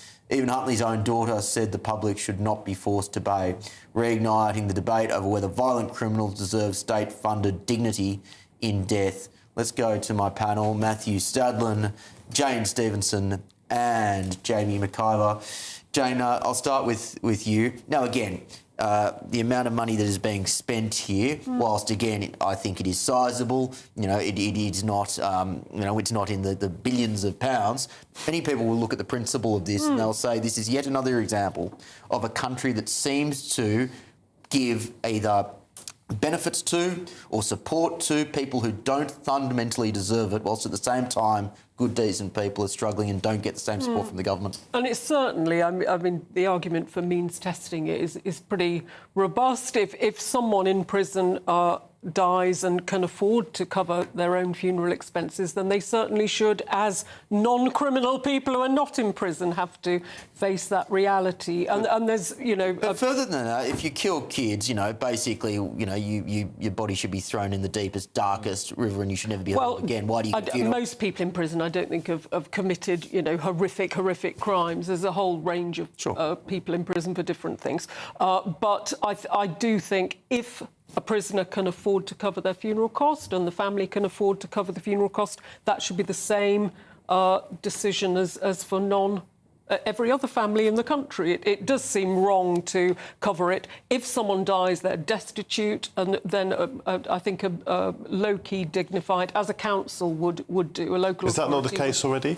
Well, yes, a local authority would cover. But I mean, is it not the case that if you are a prisoner and your estate can afford the funeral, then... I don't think they means test. No, you just get a basic cost, and I think the family can top it up. Clearly, someone who's committed an egregious crime should get the very most basic funeral. But I was going to say... My understanding from what we just heard there is that at the discretion of the prison warden to put funds towards any prisoner for those... But everyone's got to be buried or cremated. I was going to say, as an example of the ridiculousness in the sense of where this conversation could go, it's not going to put people in the bin, and then you said it. So, I mean, of course, we're not going to put people in the bin or in the river. Everyone has got to have a funeral, not least on public safety grounds. You've got to have bodies floating down rivers, for goodness sake. Well, I think some of the worst criminals, as you've described, I think should be put in a Hessian sack and burnt, and that should be the end of it. But I mean, that would be my view, personal view. But what I would say, what strikes me when I'm hearing this is, I've had people as a councillor in my community, real stalwarts of the community that have literally given their life to our town, and they are from a family where, you know, frankly, flowers at the funeral was considered a luxury, and they haven't had the send-off that one could argue they could have actually deserved. The state doesn't get involved there when people give to the country, but, oh no, when you're in prison, you know, obviously up to £3,000 discretion. I mean, I don't think they spend that, though. I think it screams what Will was saying, I think, is how people will read this. It screams of, if you're just doing everything properly in this country, but maybe not getting by, you know, there's nothing there for you. But if you're a criminal, there's something, you know, and I think that is just the state of unfairness that this country's in, and it winds people up. I feel wound up talking about it. It's the point of the article to wind people up, surely. I don't know how much a funeral costs, actually, today, but as I say, if the state is responsible for you, as the state is when you're incarcerated, you've got to have a basic funeral. It has completely changed, and you see, without mentioning any companies, you know, basic cremation packages where they will collect and go. The funeral costs have reduced. The trend is to go towards very simple cremations, and then the family can have a celebration of someone's life. So that will reduce the cost naturally, I think. And look, again, my problem here is not the total amount of money. I've got plenty of things I would cut in the budget before we get to this particular line item, but whoever is the next leader of this country and then the next government of this country, you're right, Matthew, these types of stories are intended to make people angry, but I think they are angry for the right reason, in that there are plenty of examples where people feel like they are being left behind and that the government is helping and prioritising the wrong people. To answer that, the way people are being left behind, and there is massive inequality in this country, and there is a massive cost of living crisis at the moment, and we only talk about it from time to time, as I always point out in the media, but it's going on every second of every day for people right across the country. That is true. The answer to the cost of living crisis is not to throw murderers in the bin once they've died. That's just nonsense. It's just cut the spending of the state and reduce taxes. Look, the fact of the matter is, whoever is the next leader or the next government needs to be acutely aware that there is this perception, and I think it's a fair perception across the country at the moment, and they need to do their very best to change that perception and that reality. Let's take a quick look at some of the other main news that is taking place in America. The Pentagon has cancelled plans to temporarily deploy 4,000 American troops to Poland. The decision comes just 2 weeks after the US withdrew 5,000 troops from Germany as part of a widening rift over the Iran war between President Trump and Europe. Elsewhere, former Hollywood film producer Harvey Weinstein's third rape retrial has ended in a mistrial after the jury failed to reach a unanimous decision. The case centred on whether Weinstein raped former aspiring actor Jessica Mann in 2013 in a New York hotel. Harvey Weinstein had pleaded not guilty to the charge of rape in the third degree, and he has denied all allegations of non-consensual sex. And in some breaking news, a mass casualty event has been declared in Maine after a lumber mill exploded and burst into flames. At least 11 people have been injured, with one in a critical condition. Elsewhere, an Iraqi national accused of plotting at least 18 terror attacks in Europe in retaliation for the Iran war has been captured. A federal Manhattan court has heard how Mohammed Bakir Saeed Dawood al-Saidi sought to attack a New York City synagogue last month when he provided an undercover law enforcement officer with photos and maps of Jewish centres in Los Angeles and Arizona that he planned to target.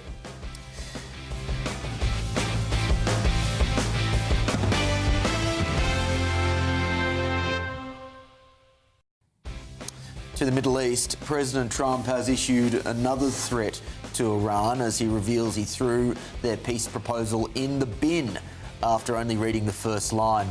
But also tonight, On Taiwan, he does not want to see a fight for independence, because that would be a very strong confrontation. China's President Xi warns Donald Trump that any mishandling of Taiwan could lead to an extremely dangerous situation. This is The Late Show Live, only on the People's Channel, GBNews.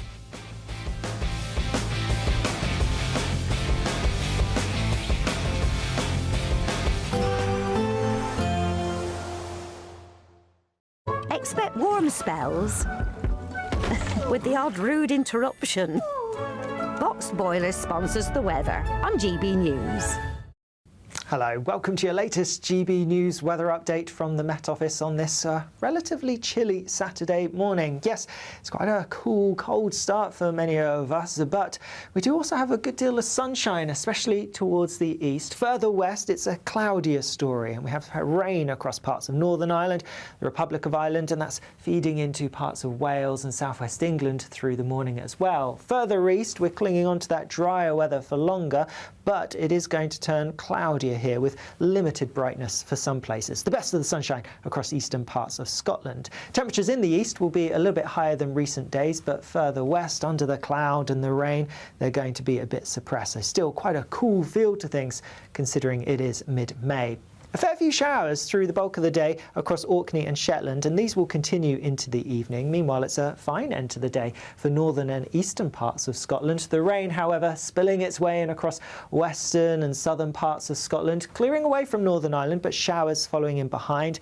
And then for the bulk of England and Wales, it's going to be quite grey, damp at times, maybe some late brightness, perhaps across parts of Wales and the southwest. But yes, for many, a lot of cloud and a bit of rain to go with it as well. That rain does push through though as we go overnight, and we see drier, clearer weather following in behind, albeit the rain lingering across parts of Scotland and the southeast and some showers around.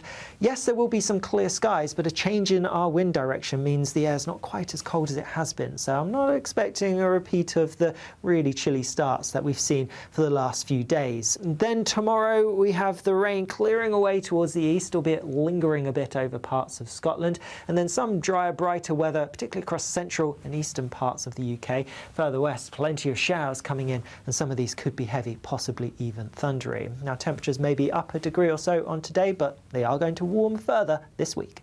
Expect warm spells with the odd rude interruption. Boxed Boilers sponsors the weather on GB News.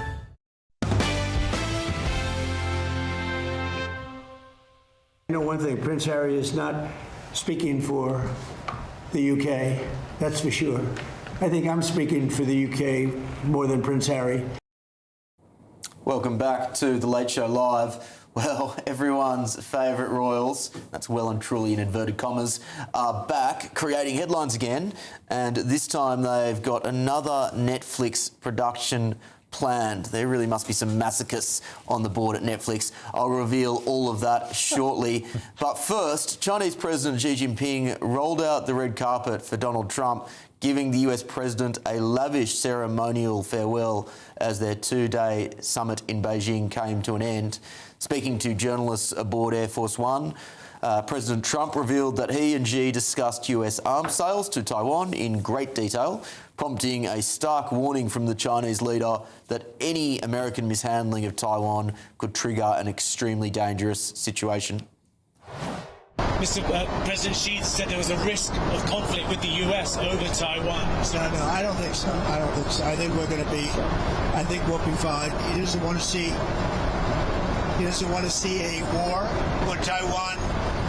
He feels very strongly. I made no commitment either way. We'll see what happens. What about the arms sales to Taiwan? I'll make a determination over the next early show.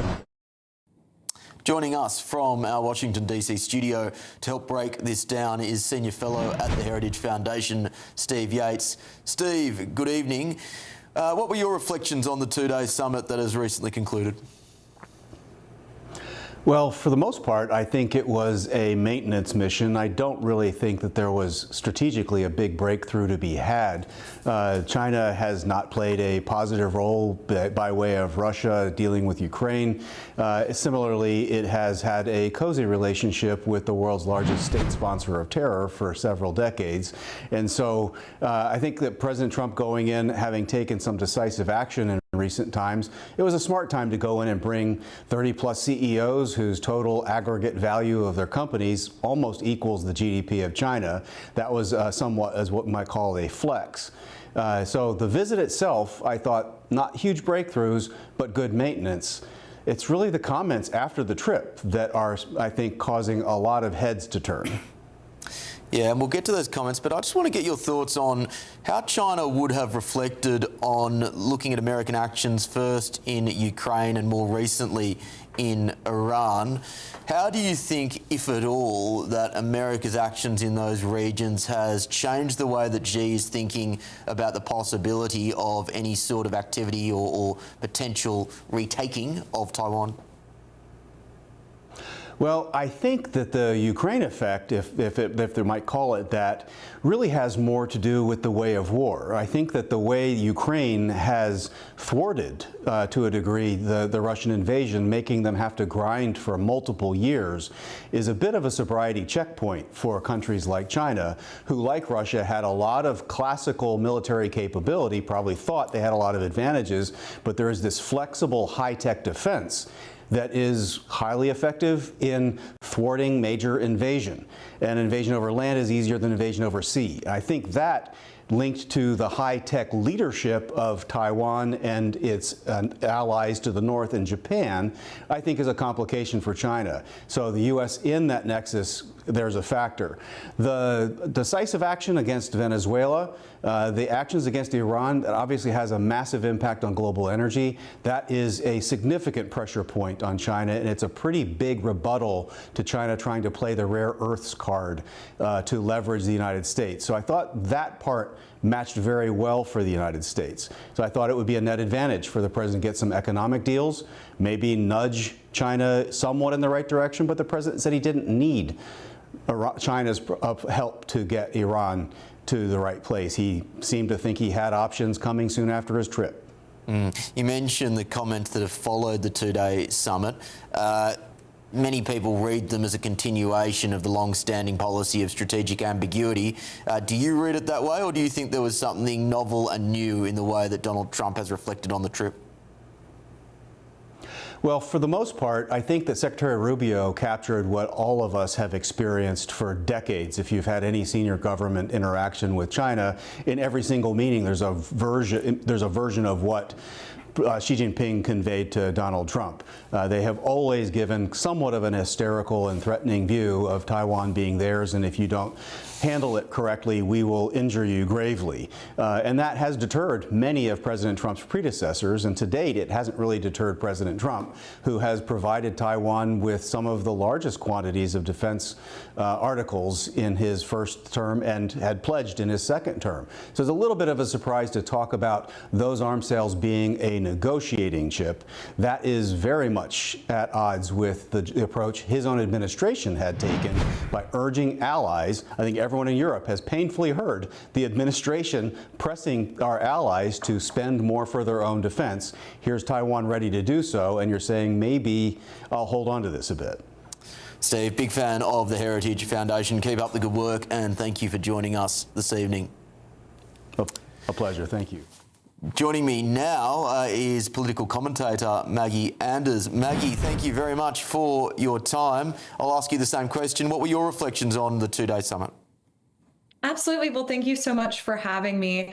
I think the main takeaway is that there are very few takeaways. We didn't get a lot of answers to the big questions that everyone's asking. But one thing we did get was this tacit admission from President Trump that China is really on equal footing with the U.S. in terms of being a global power. He even called it the G2 summit, right?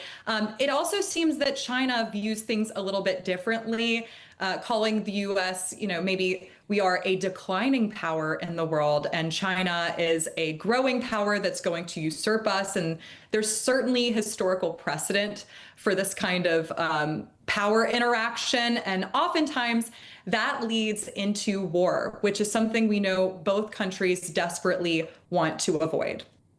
Yeah, well, the potential lack of trust between both countries was on full display in the extraordinary security precautions that the United States team took when they were there. I noted that there were ceremonial gifts that were handed out to the president, which I hear were very quickly junked well before they could make it onto Air Force One. The team took their own chefs. They took various members of the team, which perhaps normally wouldn't be protocol. This sounds closer to the very, very strict security that someone like Vladimir Putin would take on trips that he would take abroad. Should we read into that, or is this just adequate precautions being taken? Well, I think it's great that we have precautions being taken. This is also the first time a U.S. president has stepped foot onto Chinese soil in almost a decade. The last time was in 2017, and it was President Trump himself. But I do think, one disappointment I have coming away from this summit is this response to the question of freeing Jimmy Lai, which Trump said was a tough one for Xi Jinping, right? And I think if China wants to normalize relations with the United States, which this is what this summit is for, if they want to do that, if they want to normalize relations with the world and improve their image, they need to adopt democracy and freedom of expression as part of their ethos. And that starts with freeing Jimmy Lai, who was arrested for his newspaper that was criticizing the CCP in Hong Kong. They need to free Jimmy Lai, and they need to free the rest of their political prisoners. Now, you and I both know that there is very, very little chance of democracy and freedom of expression coming to China whilst the CCP is in power. In fact, Xi Jinping has tightened and increased his authoritarian grip on the country since coming aboard. Just extend on the Jimmy Lai situation for viewers and listeners who may not be aware of it. And should it be seen as a defeat for Trump that he wasn't able to secure that freedom? Absolutely. Well, I think that part is critical to our relations with China, and they seem to come away with a lot better. They came away stronger, I think, than the United States did after all of this. Jimmy Lai is a political prisoner. He ran a newspaper called the Apple Daily, which was critical of the CCP in Hong Kong. When China exerted more control over Hong Kong, they arrested Jimmy Lai, and now his family is fighting for his freedom, and his case has been raised to an international level. But I think the other takeaway for me is that Taiwan is going to continue to be a really tricky situation between the U.S. and China. China seems very bullish, as they always have been, and very aggressive on the issue of Taiwan, whereas the U.S., we didn't really answer many questions, and things have kind of been left up in the air.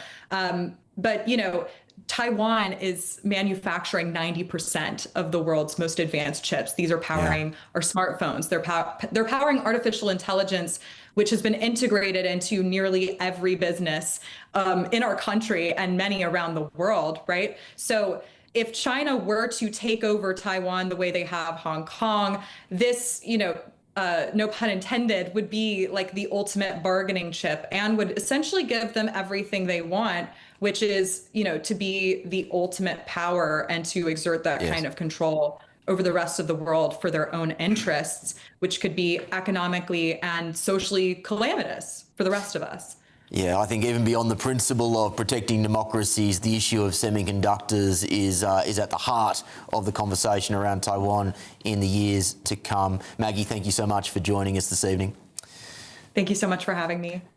I'll go to my panel now, Jamie, Jane and Matthew. Jane, starting with you, we have heard for some time now that internally Xi Jinping has told his top brass that he wants the armed forces of China to be ready to retake Taiwan by force by 2027.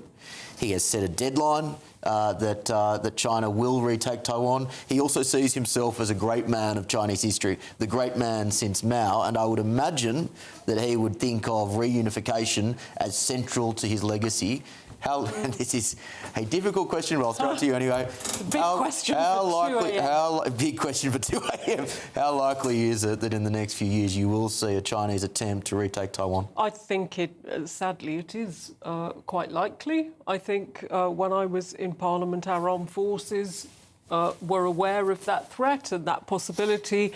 We've seen the Carrier Strike Group go and sail around Taiwan, HMS Bay, sailing through the Taiwanese Strait to just send a message that the Taiwanese are not alone, even though officially the UK doesn't recognise Taiwan as a separate independent nation. It's a very odd situation if people at home haven't sort of looked into it, because China has claimed Taiwan since, I think, 1951, too. So it is just a very odd... Taiwan exists as a liberal democracy. It is now economically so central to our electronics and everything. We would really, really have trouble if Taiwan were to be taken over by China in a sort of forced reunification way, if they shut down on that sort of industrial base. But it is very worrying. Matthew. And the response from... We would expect to see a global response because of those semiconductors, because of the chips, because every country would be affected. So it would be in our interest to ensure their security. Matthew, it is this conversation around semiconductors that I always find extraordinary when I hear it, and that is that basically 90 to 95% of the world's advanced semiconductors are produced in, I think, 2 or 3 factories on the island of Taiwan. These things run everything now. It would be absolutely catastrophic if they were to fall into Chinese hands. Do you think that is justification alone for America to act if China was to make a play on Taiwan? So first of all, you'd hope that America was, and indeed Britain and other Western powers, were coming up with some sort of contingency plan. Well, I always think about this as how hard can it be to build advanced semiconductors? The answer is apparently very hard. Yeah. Well, look, it's true, of course, that Trump has got involved in Iran. It's also true that he's wanted to be pretty hands-off when it's come to Putin's invasion of Ukraine.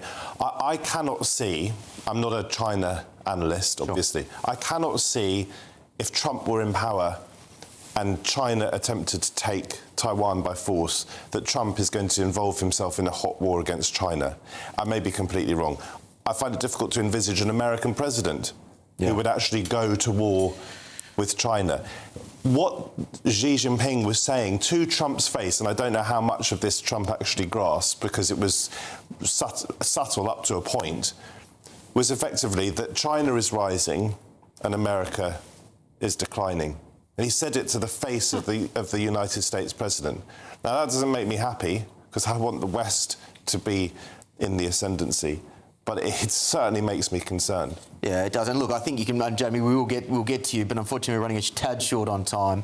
And unfortunately we're not going to solve the geopolitical problems of the world in the next 30 seconds. So instead, let's delve into some of the main stories on tomorrow's, or I should say now, today's front pages, starting with The Times, which is reporting that Sir Keir Starmer is expected to approve an £18 billion increase in defence spending as he fights for his political survival as Prime Minister.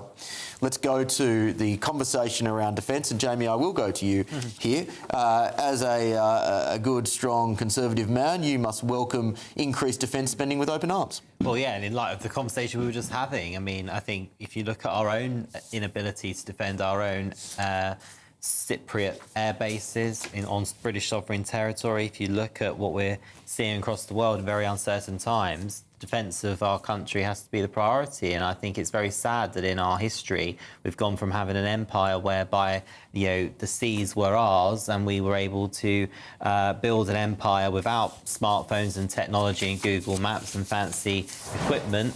And I now look at the state of our armed forces, albeit legacy of the Tory party, but also, frank reality of the military has just not been a priority for governments. And I think certainly under the Cameron years, it was just seen as a very easy thing to trim away a bit more, trim a bit more, trim a bit more, and actually forget what it's done to our lack of artillery.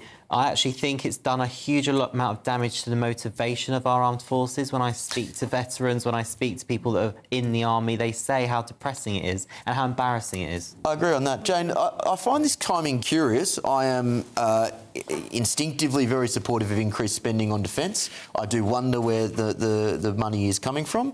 But it is interesting in that I don't think this is an issue which plays particularly strongly with the left-wing Labor base. And this is the base that I imagine he is trying to shore up as he tries to save his premiership. Why do you think we're hearing about this now? I think when you say Labour base, I'm confused. Apparently it's only metropolitan London rich people who are still voting Labour. Well, they certainly aren't going to be particularly excited about increases in defence spending. No, I think you're right. But I think we, over several decades, we've become over-reliant on NATO. We have presumed America will step in should it happen. Other European countries have spent even less, and they've certainly not done their bit when it comes to defence. I'm delighted to see more spending. I would like to see more of our young people. I have a hideous youth unemployment rate in my corner of the Black Country. I would like to see young people taking apprenticeships. All three of our armed forces could support many more apprenticeships, many more jobs, give young people a real opportunity in life. There are fantastic careers in our armed forces.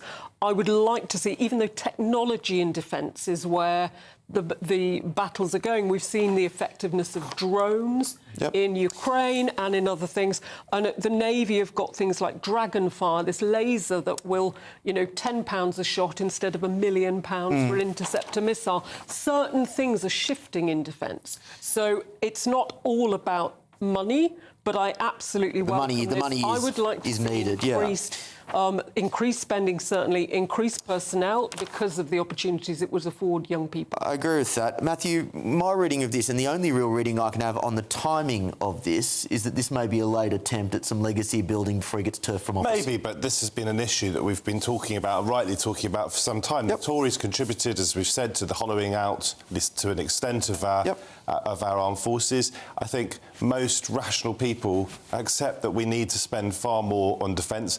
The big question comes when you ask, where's that money coming from? I don't think I'm wrong in saying, but correct me if I am, that Andy Burnham said not too long ago that he would be prepared to take defence spending, borrowing for defence spending, out of the fiscal rules. Now, that is quite a potentially concerning comment, and I'm not sure that the markets are going to respond particularly positively to an Andy Burnham Prime Ministership. Well, they already are not. Well, indeed. I mean, that could be the uncertainty, or it could be Andy Burnham and the prospect of him in number 10. What this story, when you hear about the prospect of conflict between America and China, for goodness sake, when you hear about the urgency of the need to spend on defence, what that emphasises to me is the complete bonkersness of Labour going to war with itself when there's a country to govern, defence spending to increase, and big conversations about where that money comes from. But if we are scrapping Chagos, which I very much hope is dead and buried, that's £36 billion savings, so maybe this is coming from the awful Chagos. Yeah, well, I think that's exactly right. More coming up in the next hour, including this. The Attorney General herself will make a decision regarding whether or not this office will seek death against Elias Rodriguez.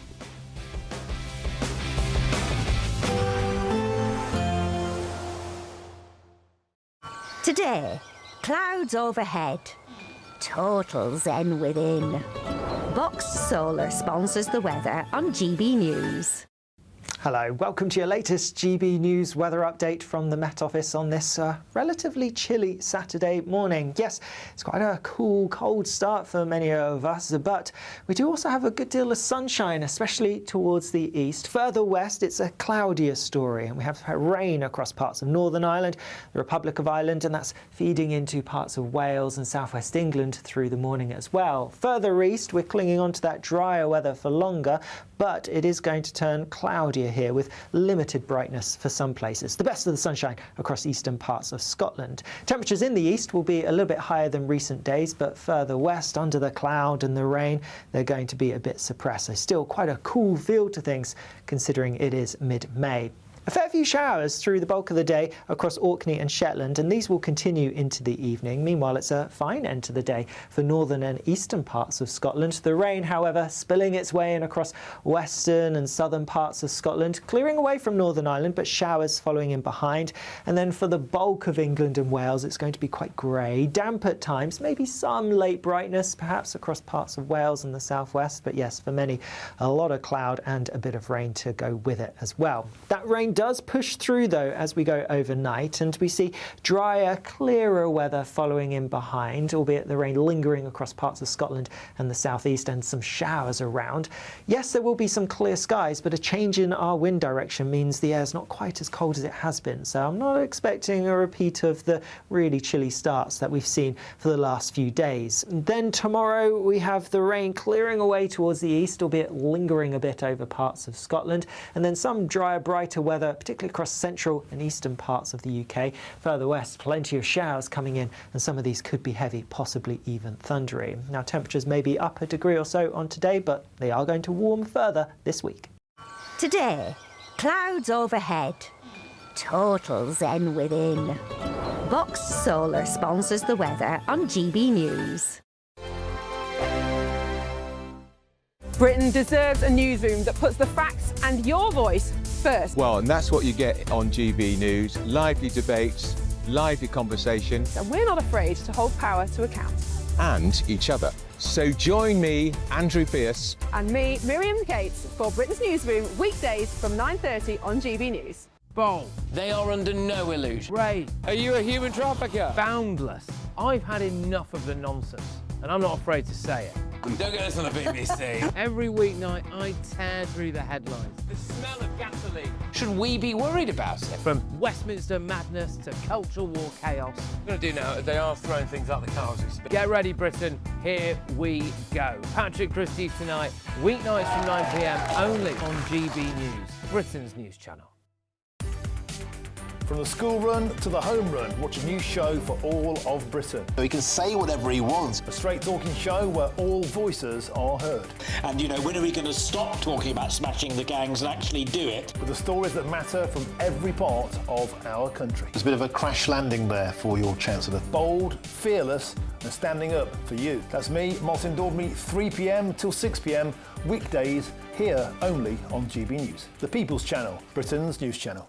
From court mornings to warm family brunches. From football to tennis in the car. In the kitchen. GB News Breakfast is there. With the stories you need and the conversations that matter. Anyway, let's talk business. Well, it has been a historic night in British politics. It's astonishing, isn't it? We're here again to start your day just right. GB News Breakfast. Every morning from 6 a.m. Only on GB News. Britain's news channel.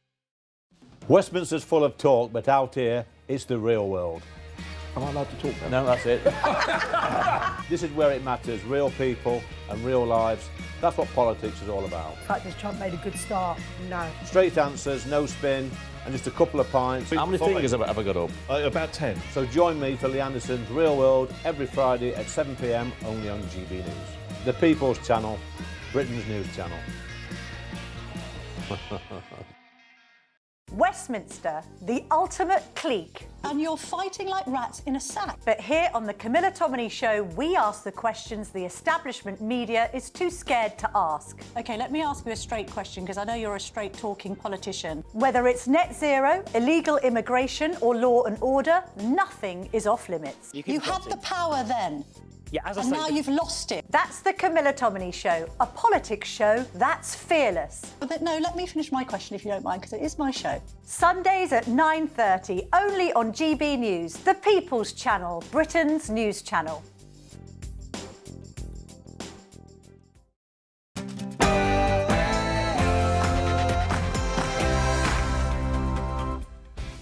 Good morning once again, Britain. Good evening, America. Hello, wherever you're watching around the world. This is GB News live from London with the stories shaping Britain and the United States. Well, double whammy. President Trump piles the pressure on Prime Minister Keir Starmer and reveals the two big issues that make it, well, tough for him to survive. You think Starmer's going to survive as Prime Minister? The tough thing, unless he can straighten out immigration where he's weak, and if he doesn't start drilling and stop with the windmills all over the place and are causing havoc. Yes, he's in the running. Get it? The puns are getting worse as it gets later at night. Greater Manchester Mayor Andy Burnham will be allowed to stand as a candidate in the upcoming by-election. But will he be able to succeed with a Downing Street takeover? I'm absolutely sure select someone who has the best chance and who will ultimately defeat Andy Burnham. Elsewhere in the bin, President Trump says he looked at the first line of Iran's peace proposal and threw it away. I'm not going to be much more patient. No, I'm not. They should make a deal. Any sane person would make a deal, but they might be crazy. And it's my unfortunate duty to tell you that the Duke and Duchess of Netflix are back. Harry and Meghan are set to create a new screenplay based on a memoir about the Afghanistan war. Is that the right move? I'm Will Kingston, and this is The Late Show Live.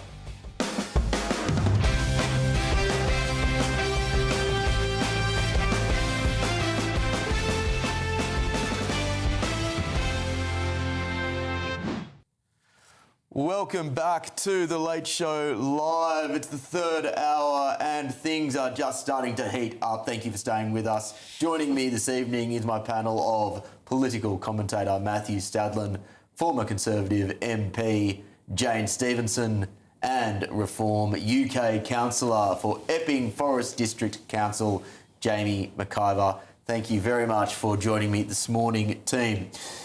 Let's move to the main news this hour, and that is President Trump has revealed that he took one look at the first line of Iran's peace proposal and threw it straight in the bin, claiming it didn't have strong enough guarantees when it came to their nuclear program. Speaking to Fox News from Beijing, he also had this to say. We cannot let Iran have a nuclear weapon.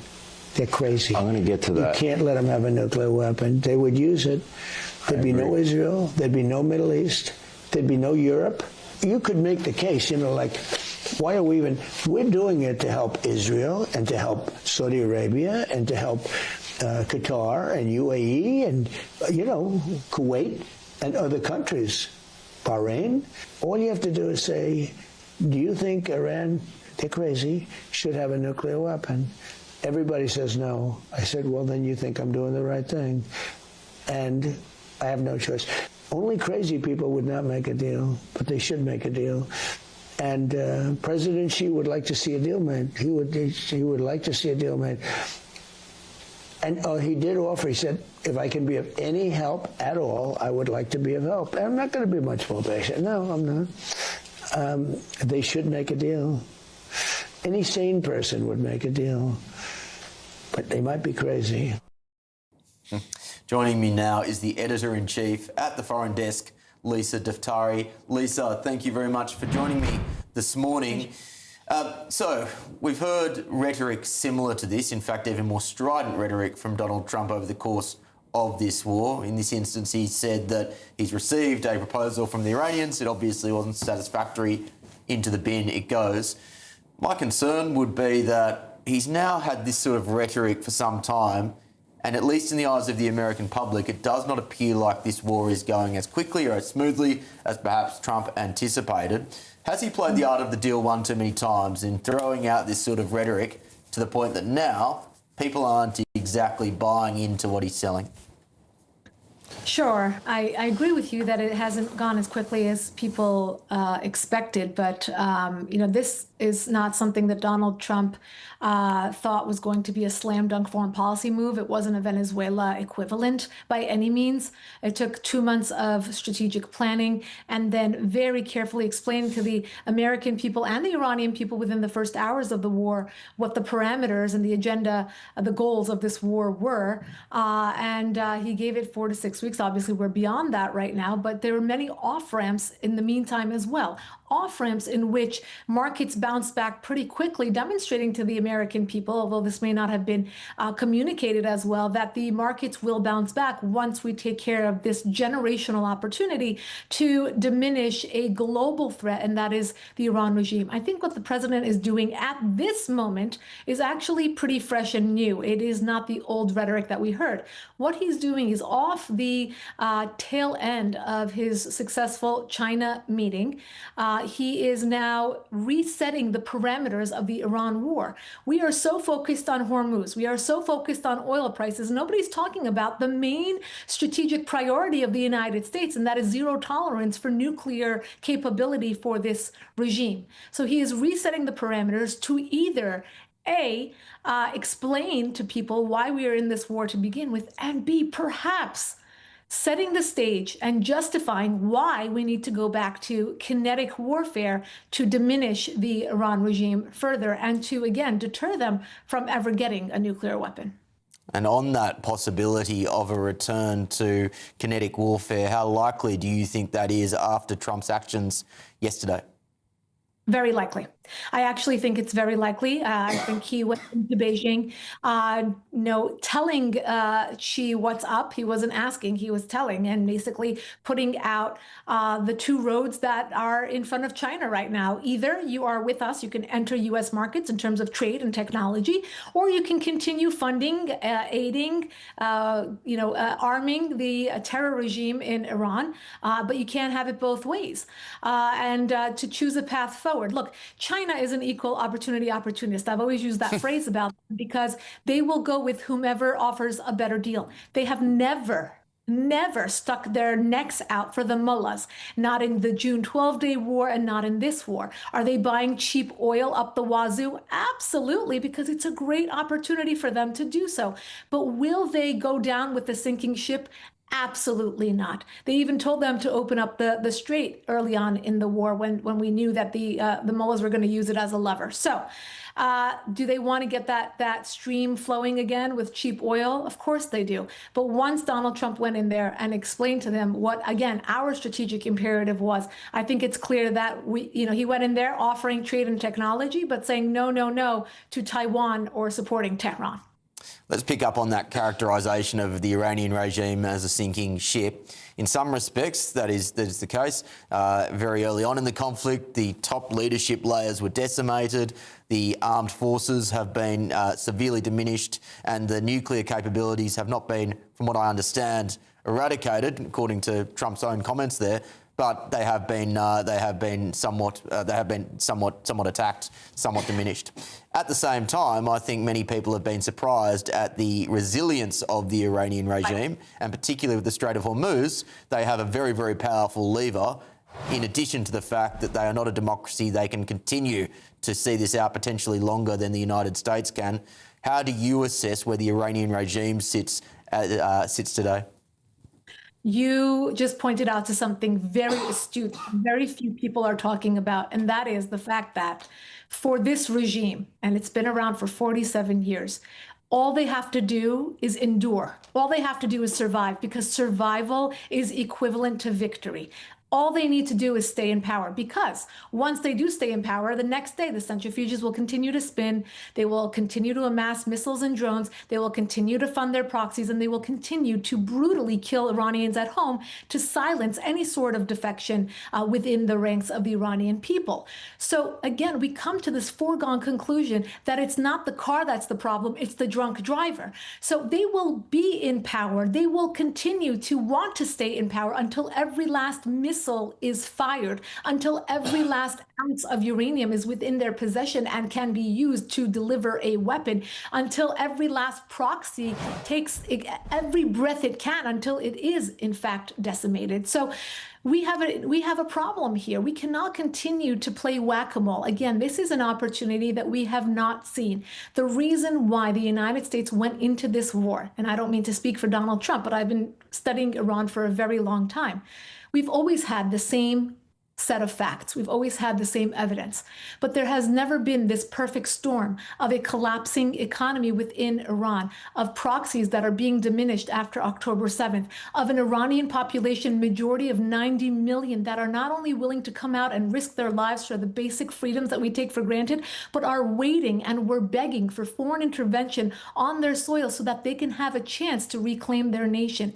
All of these ingredients come to that one point where Donald Trump, again, somebody who was against war, particularly forever wars, wanted to get us out of the Middle East. Well, if we want this to be the last war, if we want to get out of the Middle East, then we need to finish the job and we need to continue moving on with this. Time will tell if that turns out to be the case. Lisa, thank you very much for your time this morning. My pleasure.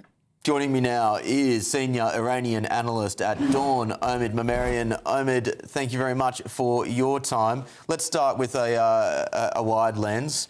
What is your assessment of where the conflict sits today, particularly after the recent news that Donald Trump has rejected Iran's latest proposal? Thanks for having me on. Donald Trump needs a clear win, and that means Iranians accept to send out the 450 kilograms of 60% enriched uranium and put a pause on enriching uranium for 20 years. These are the basic things that President Trump needs, and also opening up the Strait of Hormuz. Over the past few weeks, we have seen Iranians are resistant towards basically these 2-3 demands. The point is that the time is ticking, and President Trump is getting very frustrated with Iranians resisting to these demands. And for him, it's really important to have a win. And if Iranians do not give President Trump a win, obviously we are getting much closer to another round of military attack. But Iranians, at the end of the day, they have to somehow get rid of the 460 kilograms of uranium, 60%, and also put a pause on enriching uranium. We have to see, how what happens in the next few days, and whether Iranians understand that this round of negotiation attacks could be very serious, because the president has talked about attacking infrastructures and other things. Yeah, at the same time, this rhetoric that we've just heard is very different in tone to what we heard a month or so ago. We've gone from ending civilizations to throwing pieces of paper in the bin, which I dare say is slightly less aggressive. What do you think that says about how Trump sees his bargaining power at this stage of the conflict? President Trump is obviously very frustrated. He's overwhelmed with the Iranians not bending over. He's overwhelmed and feels humiliated, as the Chancellor of Germany said that it's been humiliating for the U.S. to go with to a war with Iran, the most advanced military on earth in the history of mankind, to go to war with Iran, and after more than 2 months, still the U.S. is struggling to identify a clear objective for the war. And when it comes to the main objectives that they defined from the beginning, which is like Iran's enrichment program, and also this 450 kilograms of 60% enriched uranium, both of these issues are still up in the air, and they don't have any response for that. So this is a very bad situation for President Trump, politically, and also for the image of the U.S. In the region, in the world. And so at this point, I would say the options before the president range from bad to very bad to horrible. If he engages in a new round of war, at the end, the nuclear issue should be discussed within, in a new round of negotiations. But if they engage in a new round of war, to what end? And the president put in danger American soldiers. There would be a lot of cost for that. And if they don't do anything, Iranians, are in a position to claim victory, and it changes the entire region forever. So they are in a very bad position. But I think the best position for Iranians and the U.S. is to compromise on some of these demands, to back off on some of the extremist demands, and to find a solution that they can work on this diplomatically. We will see whether that ends up being the case. Omid, thank you very much for your time this morning. Let's get the thoughts of my panel now. Jamie, I will start with you. Your big picture reflections on where we sit today in the war in Iran, and I'll go back to the question that I asked earlier. Has Trump played the art of the deal one too many times, and he's now in a position which he potentially wouldn't have expected when this conflict started?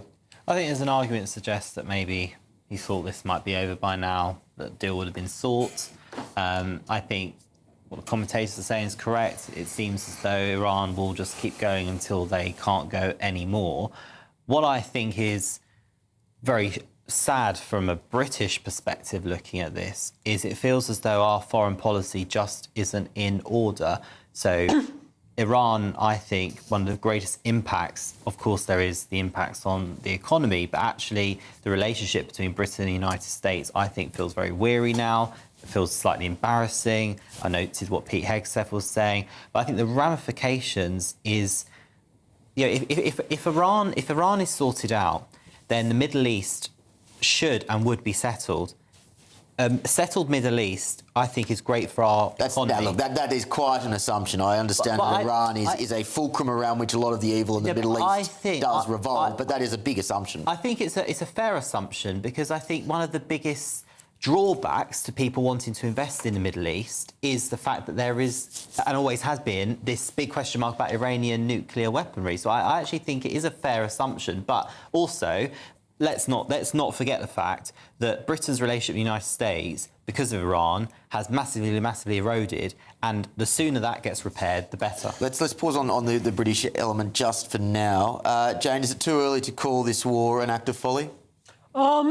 No, I agree with the fact that Iran having a nuclear weapon is very, very bad. That can't be allowed to happen. So I support, if that is the aim. If they have this 60%, I think, is the starting point to make quite a rubbish version of a weapon, but it is getting up to weapons grade. I think the Iranian resistance has been a lot more than Donald Trump anticipated. I think he thought it would be a very quick conflict, but clearly they had spread their capability beyond a few bases, because those bases were targeted really early on, but missiles kept coming. So I don't know how the intelligence, how far we can trust that the uranium has all gone, even if they agree to ship it out. We don't know how much weaponry they've still got, but the disruption they've created in the Strait of Hormuz, it is very easy, because you only have to threaten shipping. You can shut that body of water. So Trump clearly underestimated a terrorist state, didn't he? Yeah, I think that's true. Right. So they sponsor terrorism, Iran, and you don't need to have the Ayatollah in place or alive to threaten the Strait of Hormuz. And America is now at this impasse. You could look to history as well if you want to have an analogy. What happened in Vietnam, what happened getting bogged down in Afghanistan much more recently. Having such an extraordinary military doesn't, by any stretch of the imagination, guarantee you success. Now, one second, let me just follow up on that, because I do agree with you in large part that the one thing I find really difficult to understand about this conflict is that it should have been, and no doubt was, foreseeable that the Strait of Hormuz is the one huge leverage point that the US has. And I'm surprised, and it may just be because it is incredibly difficult with drone warfare to be able to stop them from having some sort of control over that strait, when very cheap drones can just indiscriminately bomb ships. But I'm surprised they haven't had a better strategy. So look, the aims of this war were pretty confused and mixed at the beginning. There was talk of regime change. That clearly hasn't happened, despite the decapitation of the head of the serpent. But what I would say is, of course, we don't want Iran to have a nuclear weapon. The question is, was this the right way to go about that? Are we in a safer world as a consequence of this conflict? Remember that Nigel Farage, Jamie's leader, wanted us to jump two-footed, head first, whichever way round you want, whichever metaphor you want me to mix, into this conflict in Iran. I don't think you'll find many Brits today who think that was the right judgment. I think letting America use our bases was a sort of minimum expectation. I think it has really damaged our relationship.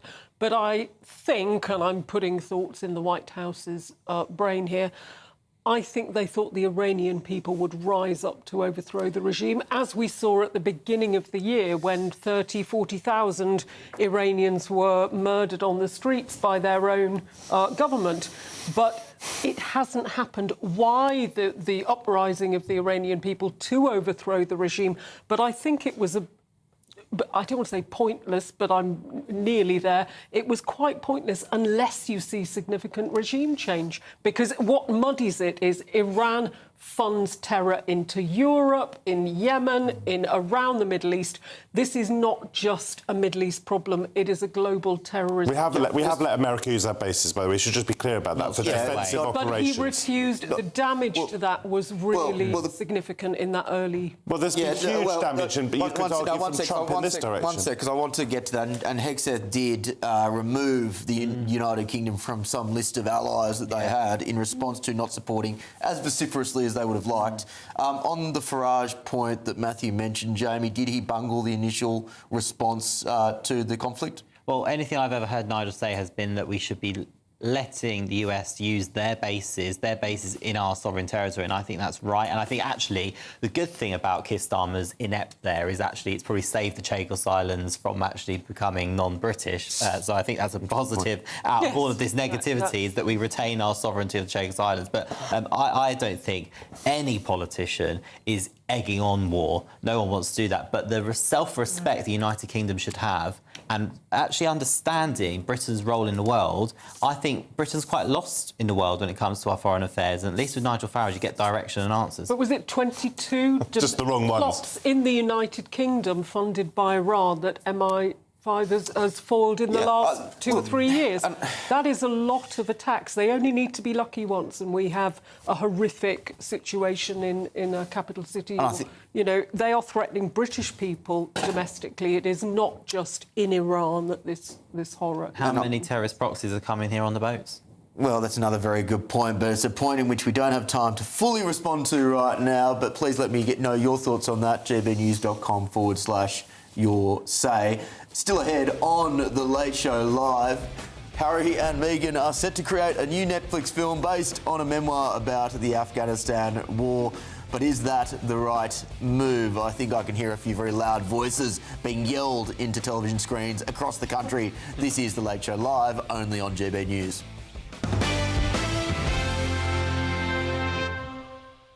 The Attorney General herself will make a decision regarding whether or not this office will seek death against Elias Rodriguez.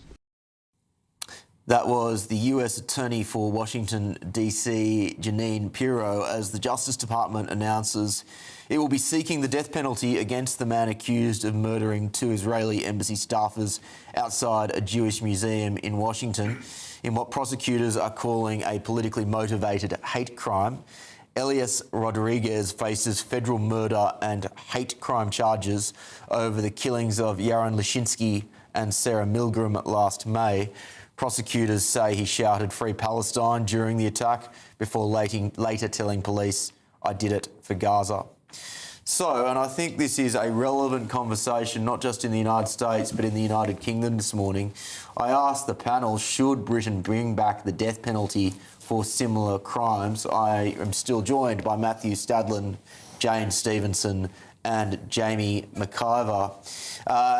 This is a conversation which has received some attention both from the online right, Restore Britain, the new-ish party led by Rupert Lowe has made the reintroduction of the death penalty, I believe, a formal policy position. It may be they would put it to a vote, but I know they definitely believe in the death penalty. They're not going to get into power. And they've got to get into power, and that's... No, they're not going to get into power, I said. No, well, only one party will, but still, it is worth they are trying to bring that into the national conversation. I would dare say it's very unlikely at this rate that Labor will get back into power. A little more likely than Rupert Lowe becomes Prime Minister. The bookies would agree with you at this stage, that is true. But nonetheless, this is an important conversation to be had. I have been on a journey on this personally. I imagine you would be able to find clips of me on GB News arguing against the death penalty. I've got to the point now where I would support the death penalty. Jane, I'll start with you. Where do you stand on it? And do you think there should be a conversation on it in the United Kingdom? I think it is a really difficult decision to make. I'm very conflicted about it. I think part of my Christian background says thou shalt not kill, and another part of me says, do I want the state to have the authority to kill people like that? And I don't trust that it will always make the right decision. And we look back at before we abolished the death penalty, there were some miscarriages of justice there, and it's quite a final sentence for someone to have if you then find out they didn't actually commit the crime. When I see a horrific crime like Southport, it makes me change my opinion on it quite rapidly. I think a lot of people's minds were influenced by that. I think it is a very sobering thought, but I'm conflicted. And I think it is very, very difficult in very limited circumstances. But I was the same about assisted dying. I think it is... Any bill I could have supported would be so narrow, and I don't think that bill exists. So probably I would come down against it if I had to vote on it. because legislation's hard. It is hard, and look, I think your views do reflect a lot of people who struggle with this. Jamie, your personal view, and then also, do you think reform at the very least should encourage a conversation on this? I think there should always be a conversation on any issue. So I don't think I'm in no doubt there should be a debate about it. Having met Siobhan White, the mother of Rhiannon White, in this very studio, looked a mother in the eye whose daughter's been murdered, I can't imagine how people could dismiss the idea that it is somehow OK that the British people have to pay for a scumbag like that to have 3 meals a day and be fed and looked after until they die, and then probably pay for their funeral, from our previous discussion. A small point on that, and I think that it makes sense. It may be different if it was to ever be reintroduced in the UK, but in the US it is more expensive to put someone to death than it is to actually feed them and house them the rest of their lives due to the endless appeal system. It actually comes down to less of a cost issue and about what's right. And what I will say personally, I'm not going to dodge your question. I am of the view that whilst we've got a government considering to get rid of jury trials, we don't have a country serious about justice. And you cannot have something like the death penalty in place if you don't have a serious justice system. So just quickly on that, I think the motivation to take away jury trials for certain types of crimes... Let's stay on. It's just a big point. It's important because I disagree with the government on it. I was just going to say that they're trying to do it because of the backlog, and that is delaying justice. So there's an argument to be had on that. I agree that the jury trial thing, I think, is a mistake. Listen, this is not a conversation about tax and spend, where we could all have a sort of quasi-intellectual debate about it. This really ultimately comes down to values. And so I very much doubt any of us are going to convince each other of a different view. People at home will be watching, they'll have their views. My view is we shouldn't be killing people. Your view has changed, you now think we should. That's your opinion. I don't think I'm going to convince you. You're certainly not going to convince me. I could make the case about miscarriages of justice, and then you'll probably say, well, what if you're absolutely 100% certain with technology and you've got video of the crime and all the rest of it? But regardless of miscarriage of justice, and that is an issue, of course, because very few cases are 100%, if any. No, this is about values. I think it's interesting that elements of the Christian right in America and possibly here in the UK, they are anti-abortion on the grounds that they say thou shalt not kill, to use your words that you quoted earlier. Yeah. But when it comes to killers, suddenly it's okay to kill. I despise child killing and the sorts of crimes that we might discuss every bit as much as everyone else on this panel. I am a parent. I would kill to defend my child, obviously, but do I think that the state should take a life? No, I do not. I think, well, what's important in this conversation as well is, we've got government at the moment allowing abortions up until the day of birth. I think that is murder of a child. I also think you've then got the situation where we're potentially nearly allowed euthanasia, which I think was a big problem. And so I think, it's a bit rich, all those arguments, but also, can we just spare a moment to think about the fact that there are some people in this country that are pure evil, but it's actually about the victims. Now, what does the victim's family want? Because there'll be some people getting assurance from seeing someone rot in prison. Yeah, it's just interesting you say that. Andy on your side has just said his my view is let the victim, I think he means the victim's family, decide on the death penalty. Did Rhiannon White's mum... what does she think? I've never asked, but it's the first time in my life I've met someone that's had because you can't imagine you can't imagine what the families of murder victims. But the parents of murdered children, God forbid, right? I mean, it's the worst thing that could happen to any human being. They will themselves have different views on this. We cannot put justice in the hands of victims or in the hands of victims' families. It's a fundamental tenet. Yes, you can have victim impact assessment. Of course you can. And that's an important part of our justice system, but you don't put punishment in the hands. Otherwise, we're going to get to torture and stoning and all the rest of it. But I don't think the decision should be with the family, because what they may decide in the aftermath of losing their loved one, 10 years down the line, they may suffer guilt thinking Very that was good their point. But what I do guarantee is that if you put this to a referendum to the British people, they would overwhelmingly vote for it. Well, it's interesting you say that. I think they probably would. And I've only just had time to Google this very quickly. Public support for reinstating the death penalty in the UK is split.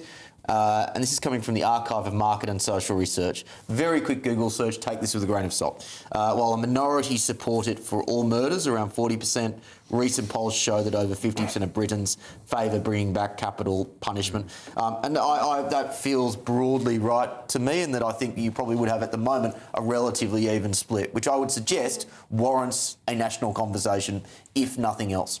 Let's take a look as my laptop runs out of battery, but we're certainly not running out of battery. With half an hour to go, a quick look at some of the other main news in America. The Pentagon has cancelled plans to temporarily deploy 4,000 American troops to Poland. The decision comes just 2 weeks after the US withdrew 5,000 troops from Germany as part of a widening rift over the Iran war between President Trump and Europe. Former Hollywood film producer Harvey Weinstein's third rape trial has ended in a mistrial after the jury failed to reach a unanimous decision. Harvey Weinstein pleaded not guilty to the charge of rape in the third degree. He's denied all allegations of non-consensual sex. And in some sad breaking news, a mass casualty event has been declared in Maine after a lumber mill exploded and burst into flames. At least 11 people have been injured, with one in a critical condition. Elsewhere, an Iraqi national accused of plotting at least 18 terror attacks in Europe in retaliation for the war in Iran, including firebombing a bank in Amsterdam and stabbing Jewish men in London, has been arrested and charged with supporting Iran-backed terrorist organisations. A federal court in Manhattan has heard how Mohammed Bakir Saeed Dawood al-Saidi sought to attack a New York City synagogue last month when he provided an undercover law enforcement officer with photos and maps of Jewish centres in LA and Arizona that he planned to target. Still ahead.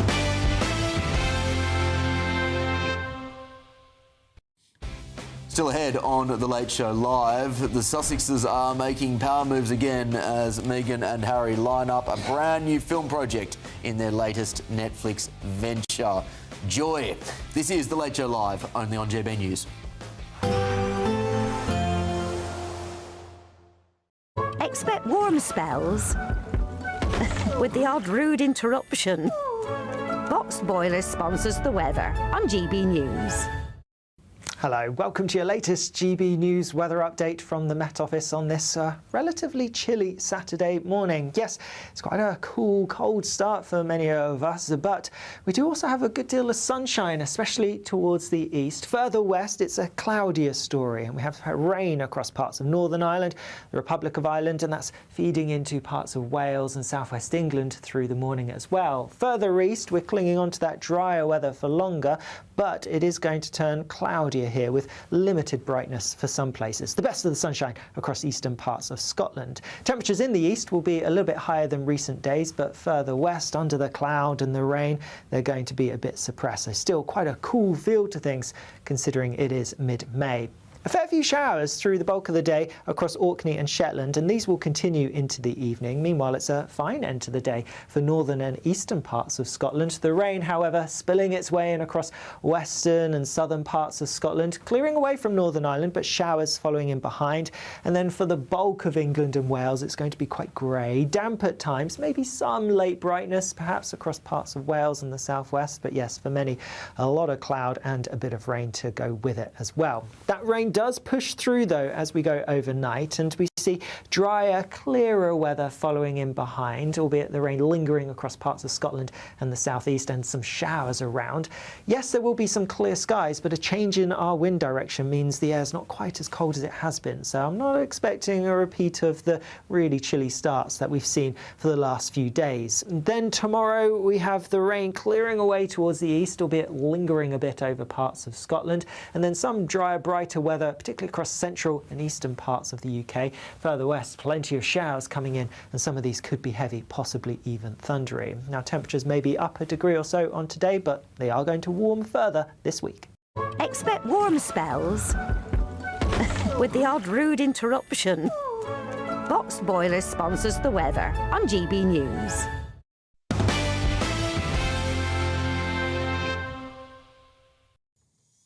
Welcome back to The Late Show Live, only on GB News.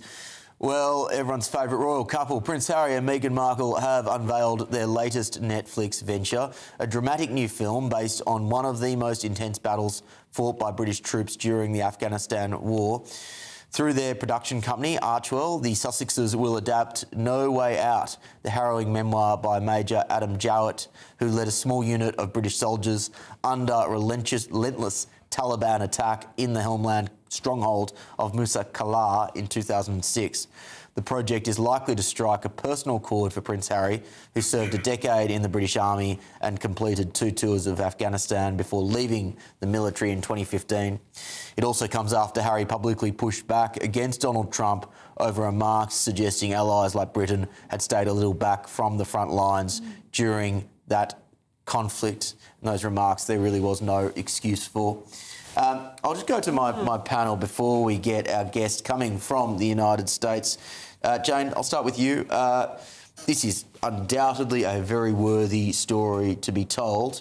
Do you think the Sussexes are the right people to tell it? I think half of the Sussexes are the right people, person. You can't take away from Prince Harry that he did serve with distinction in our military. He has done fantastic work with veterans, with the Invictus Games since he retired. The Invictus Games is still going. I think it could be a very worthy cause. I think Meghan doesn't have an enormous amount to do with the conflict, but I think I have no issue with it. I mean, they have to earn a living. They have to do something. I think this is worthwhile for all of us to learn more about Afghanistan and what our troops went through. Well, that would be a very noble endeavour, Matthew. Some people would see it, given the track record that particularly Meghan has now, as an exercise in personal advancement and perhaps even taking advantage of the great heroics of many British soldiers in Afghanistan as opposed to an altogether altruistic purpose. I don't know much about Meghan, to be honest. I'm not really interested in her. As far as Harry is concerned, I've always had not always had a soft spot for him because I think he made some mistakes, and I'm not sure that book that he brought out and started talking about the family was ideal, even if he claimed that there were briefings against him. I just don't think that's the way to deal with family relations. However, I've always been rather in awe of the fact that as someone born into the amount of privilege he was born into, he put his life on the line by going to Afghanistan and representing this country in the bravest imaginable way. It's something I haven't done. I think it's a massive dividing line in our society between those who wouldn't even think about going to sign up to the armed forces and those who actually do. By the way, I hope, if our country actually came under direct attack. But those who do sign up for the armed forces, particularly at a time when our defence is under such strain and there's such a spotlight on it, we want to be encouraging people to do that. So huge respect and kudos to him for having done that. Yeah, I agree with that. And in many respects, Jamie, this story is a microcosm of the broader frustrations around how the public feels about Prince Harry. In that there is a lot of good in the past. You know, he was the cheeky prince that people loved up until a point. Again, his service was incredibly distinguished and is something that we should be grateful for. At the same time, he has acted like a twit since he, became connected with Meghan Markle. His spare book was insufferable.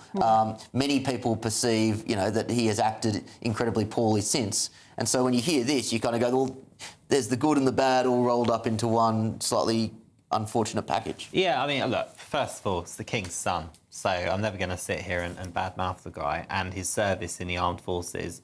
Would you consider badmouthing a King's brother by any chance? Absolutely. But I think the point here is that he is a part of Britain, whether you like it or not, and whether he's in the royal family formally or not. It's the King's son. He's the future King's brother. He's the future King's, after that's, uncle. And so he will always be someone, I think my generation certainly saw him as the fun royal, and I think he is and should have been. And there is a place for Prince Harry in Britain. The problem is he's made some terrible decisions. But do you know what? Like every family, there's always someone that maybe lets a side down, or even worse, just is misguided. It might just be a friend at uni that just make changes them for 3 years. I really hope that Harry will see what he's done that he's been wrong. And what I don't like is the capitalisation via Netflix of what I think is probably a very, very, very significant story. And are they the right people? He definitely is. I'm not sure it needed to be them as a couple, because let's face it, Harry's Afghanistan military period of his life wasn't really with Meghan, and I don't really know what's getting involved. Well, Glynis, I'll just say, Jane, that Glynis has said, perhaps tongue-in-cheek on your say, I wonder whose privacy Harry is going to breach for this film. And I think this goes to the frustration that many people have, in that he used up his credits with the British public when he was perceived to make, along with Meghan, the Queen and Philip's life considerably harder in their final years. And I think, as other people have said, the book he wrote at the time in Her Majesty Queen Elizabeth's life and Prince Philip's life was awful, and airing your dirty linen like that, and the tone of hypocrisy in the British press, right? Not everyone in the British press, slating Harry for breaching privacy, and then themselves having for years dedicated themselves to breaching privacy as a means to making money. Stories, that's a different thing, but your family internal dirty linen is very, very different. The breach of trust to his grandmother, who was so fond of him to all reports. The Queen loved Harry, and you know, she would have been so upset by it, I'm sure. And he labelled people racist within the royal family. They went on TV. It was just not... He felt very let down himself. I'm not defending the book. It's not. I don't think it's an appropriate response to anything. But he felt extremely let down, didn't he, by his family or elements of his family? And I have no doubt he is a damaged. You know, he lost his mother so young. It is tragic. And Prince Harry, you know, I think with this project, he is back on ground that no one can take away. You wouldn't call Prince William damaged, would you? I mean, he lost his mother. I think we've got to be careful we throw around words like damage. But Harry, to do what Harry did with opening up and some of the comments he's made about people, he clearly is damaged. He's spoken about his mental health issues, and I think you know, that is brave. I just think it's gone very wrong at certain points, and he caused immense upset to his family. Yeah, well, I think we've given Harry and Meghan you know, more than enough media attention for now. Let's delve into some of the main stories inside tomorrow's papers. Elon Musk has waded into the debate surrounding the much anticipated new Christopher Nolan epic, The Odyssey, dismissing speculation that Elliot Page might portray Achilles. The tech billionaire's response came after the X account Unheard posted about weekend reports suggesting the trans actor could be taking on the role of the legendary Greek warrior in Mr. Nolan's adaptation of Homer's poem. Wading into the online discourse surrounding the role, Mr. Musk said, "It was one of the dumbest and most twisted things I've ever heard." Of course, if you recall the movie Troy, released in the early 2000s, this was a role played by Brad Pitt. So it would certainly be a change in direction for the immortal character first written up by or spoken, I should say, by Homer. Let's go to my panel, Matthew Stadlin, Jane Stevenson and Jamie McIver. Now, look, I should point out, Jamie, that the movie hasn't come out yet. We've seen trailers. At the same time, I found things in the trailers above and beyond potentially this casting that I find concerning. We have the immortal debate around whether or not it is appropriate to cast actors of a different race in a character's role that is usually portrayed by a particular race. So we will see that Helen of Troy, for example, is being played by a black actress. Now, of course, the Odyssey is a fictional work, fictional work. But it's a fictional work in which Helen of Troy is portrayed as a Greek woman of fair skin and blonde hair.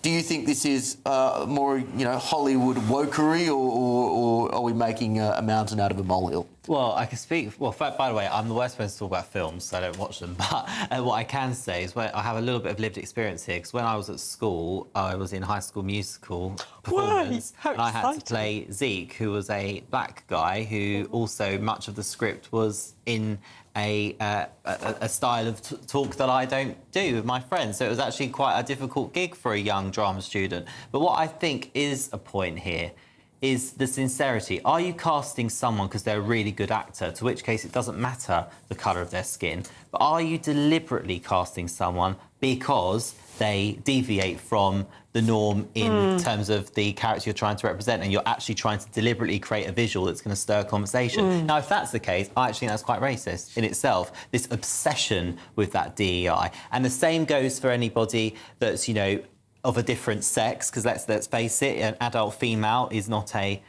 male, no matter what they want to wear. And so I think it is very insulting to all types of people when this is done deliberately.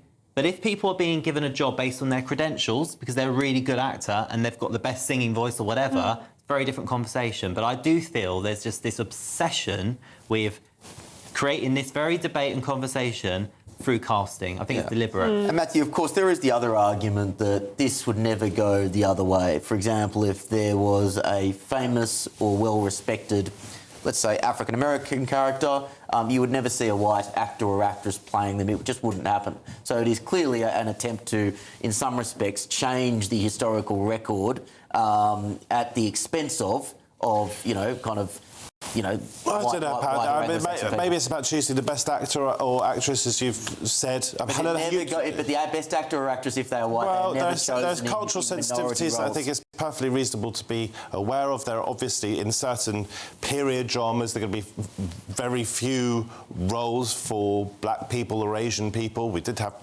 black people in this country for hundreds of years, but very few roles, and you don't want black actors or Asian actors to be excluded from period dramas.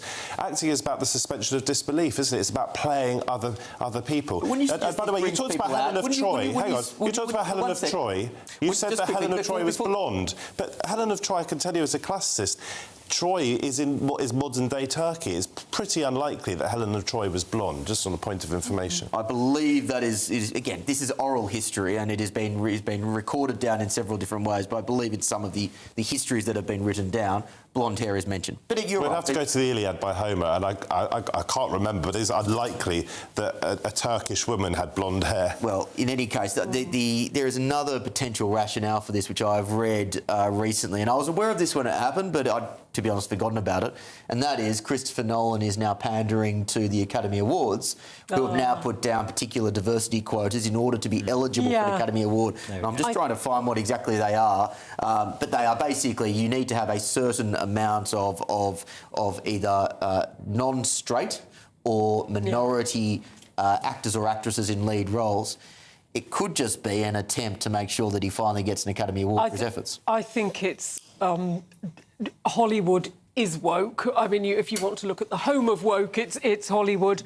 I think it's unfortunate when you get casting decisions, as Jamie said, if they are made to make a point, to make a diversity point. I think that's unfortunate. But I worked in classical music before I went into politics, and in opera there was a really strange argument happening. You've got an opera like Porgy and Bess that was written for black singers, and I don't think it's one of Gershwin's decisions that no white singer would perform it, because it's about black community in the first place. But then you've got black singers, quite rightly, being able to play Mimi in La Bohème or Tosca, or, it was colour-blind casting, which is absolutely fine. But then you'd get operas set in Asia, then you can't cast white singers to play Madame Butterfly anymore. And it's this crazy cancellation of... I think just on the point of DEI, there's so much kickback against it and quotas. I'm not in favour of quotas, but just remember why quotas and DEI came in the first place. It was to try to make sure that people who were discriminated against got opportunities.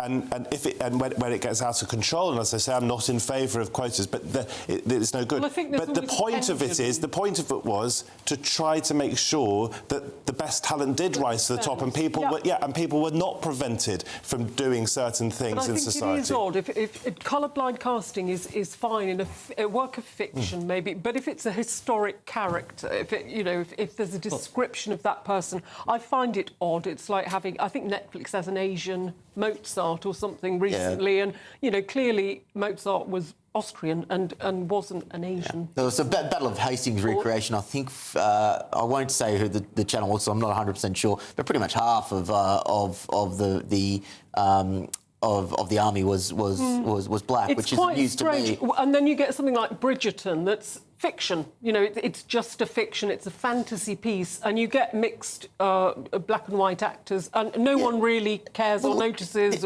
There's a subtle distinction here, and that is, I don't think that people, when they see this stuff, necessarily care that a particular character is black or Asian or African or whatever.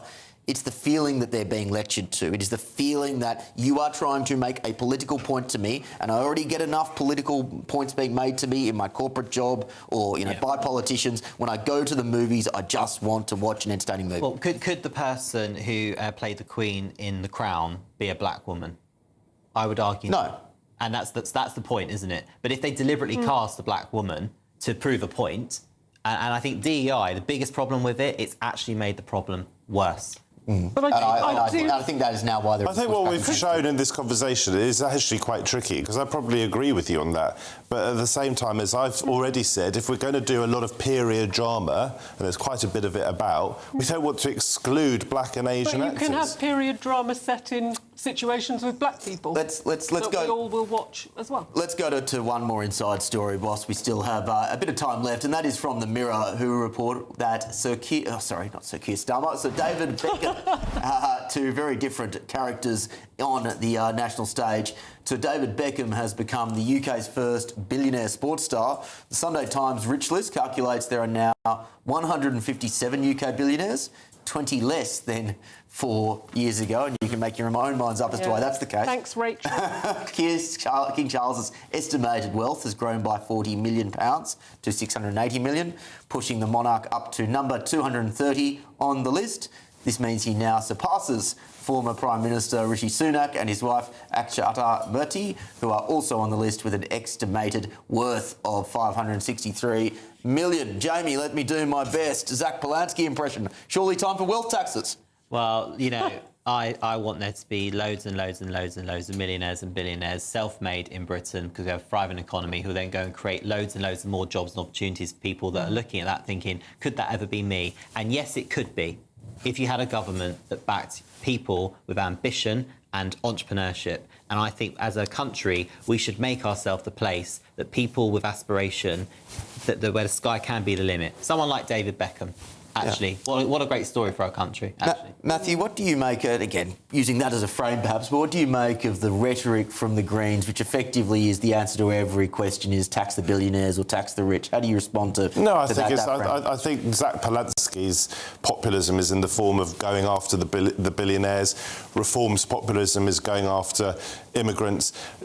I think you've got to have secure borders, and you've got to work very hard to establish that. I think you've obviously got to have billionaires, but you also want to treat people, asylum seekers, with dignity and respect, and you also want to tax billionaires.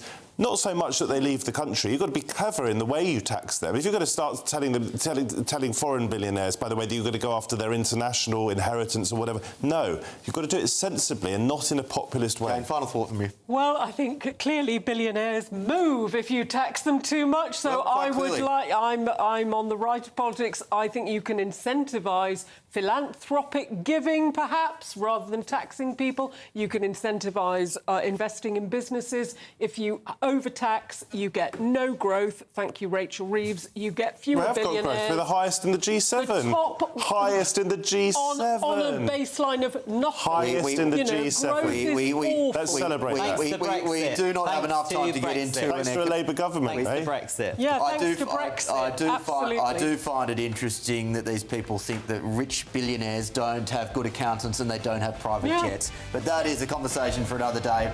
Thank you for spending your time with The Late Show Live, ladies and gentlemen. Thank you to my wonderful panel. We'll be back here tomorrow, midnight in the UK. Have a good evening.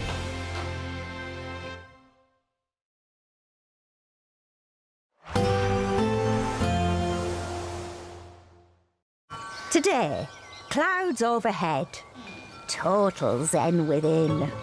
Boxed Solar sponsors the weather on GB News.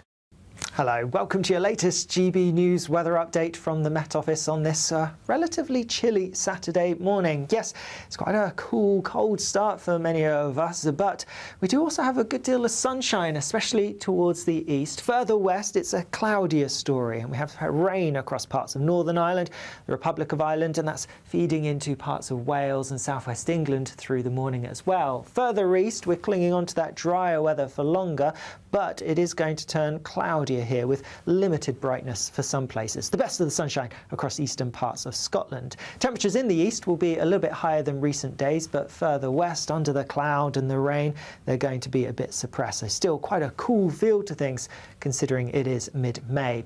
A fair few showers through the bulk of the day across Orkney and Shetland, and these will continue into the evening. Meanwhile, it's a fine end to the day for northern and eastern parts of Scotland. The rain, however, spilling its way in across western and southern parts of Scotland, clearing away from Northern Ireland, but showers following in behind.